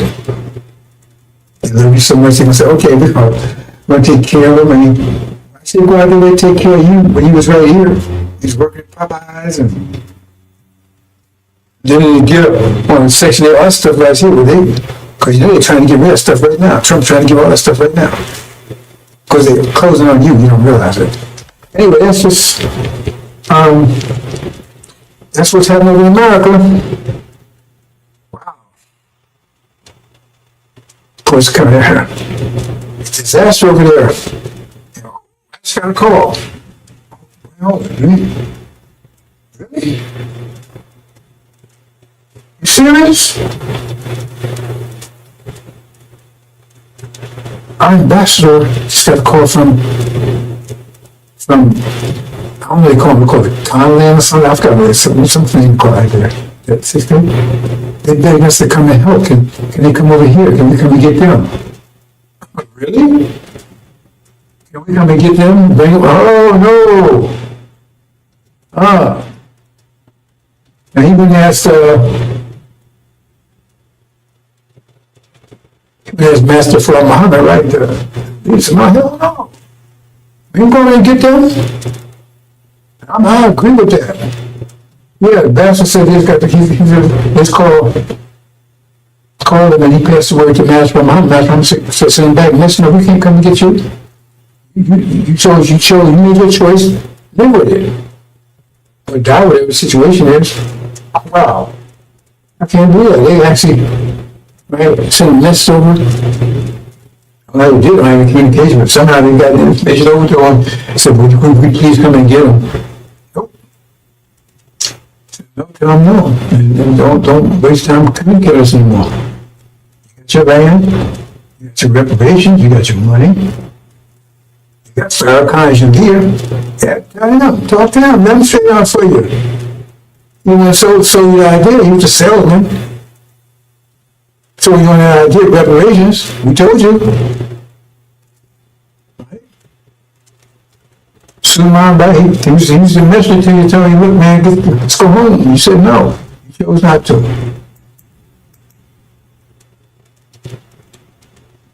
Okay, well, since that's a side story. Guess that's it, is that it? Well, they're not getting more reports.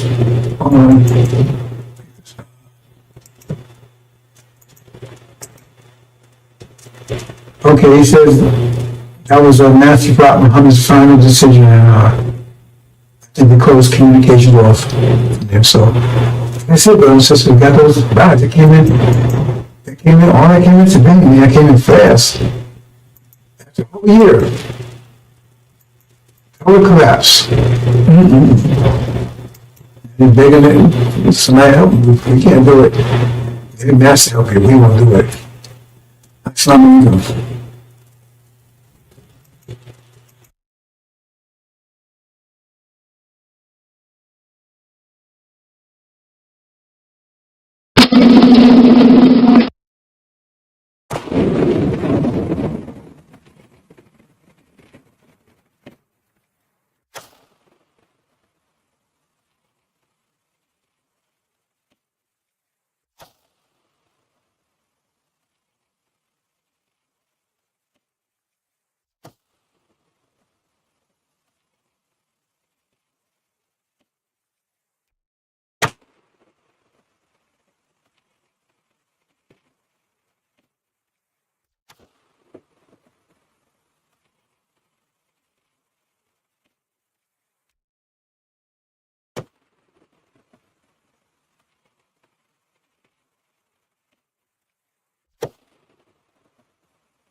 Update, brothers and sisters, got another late report in.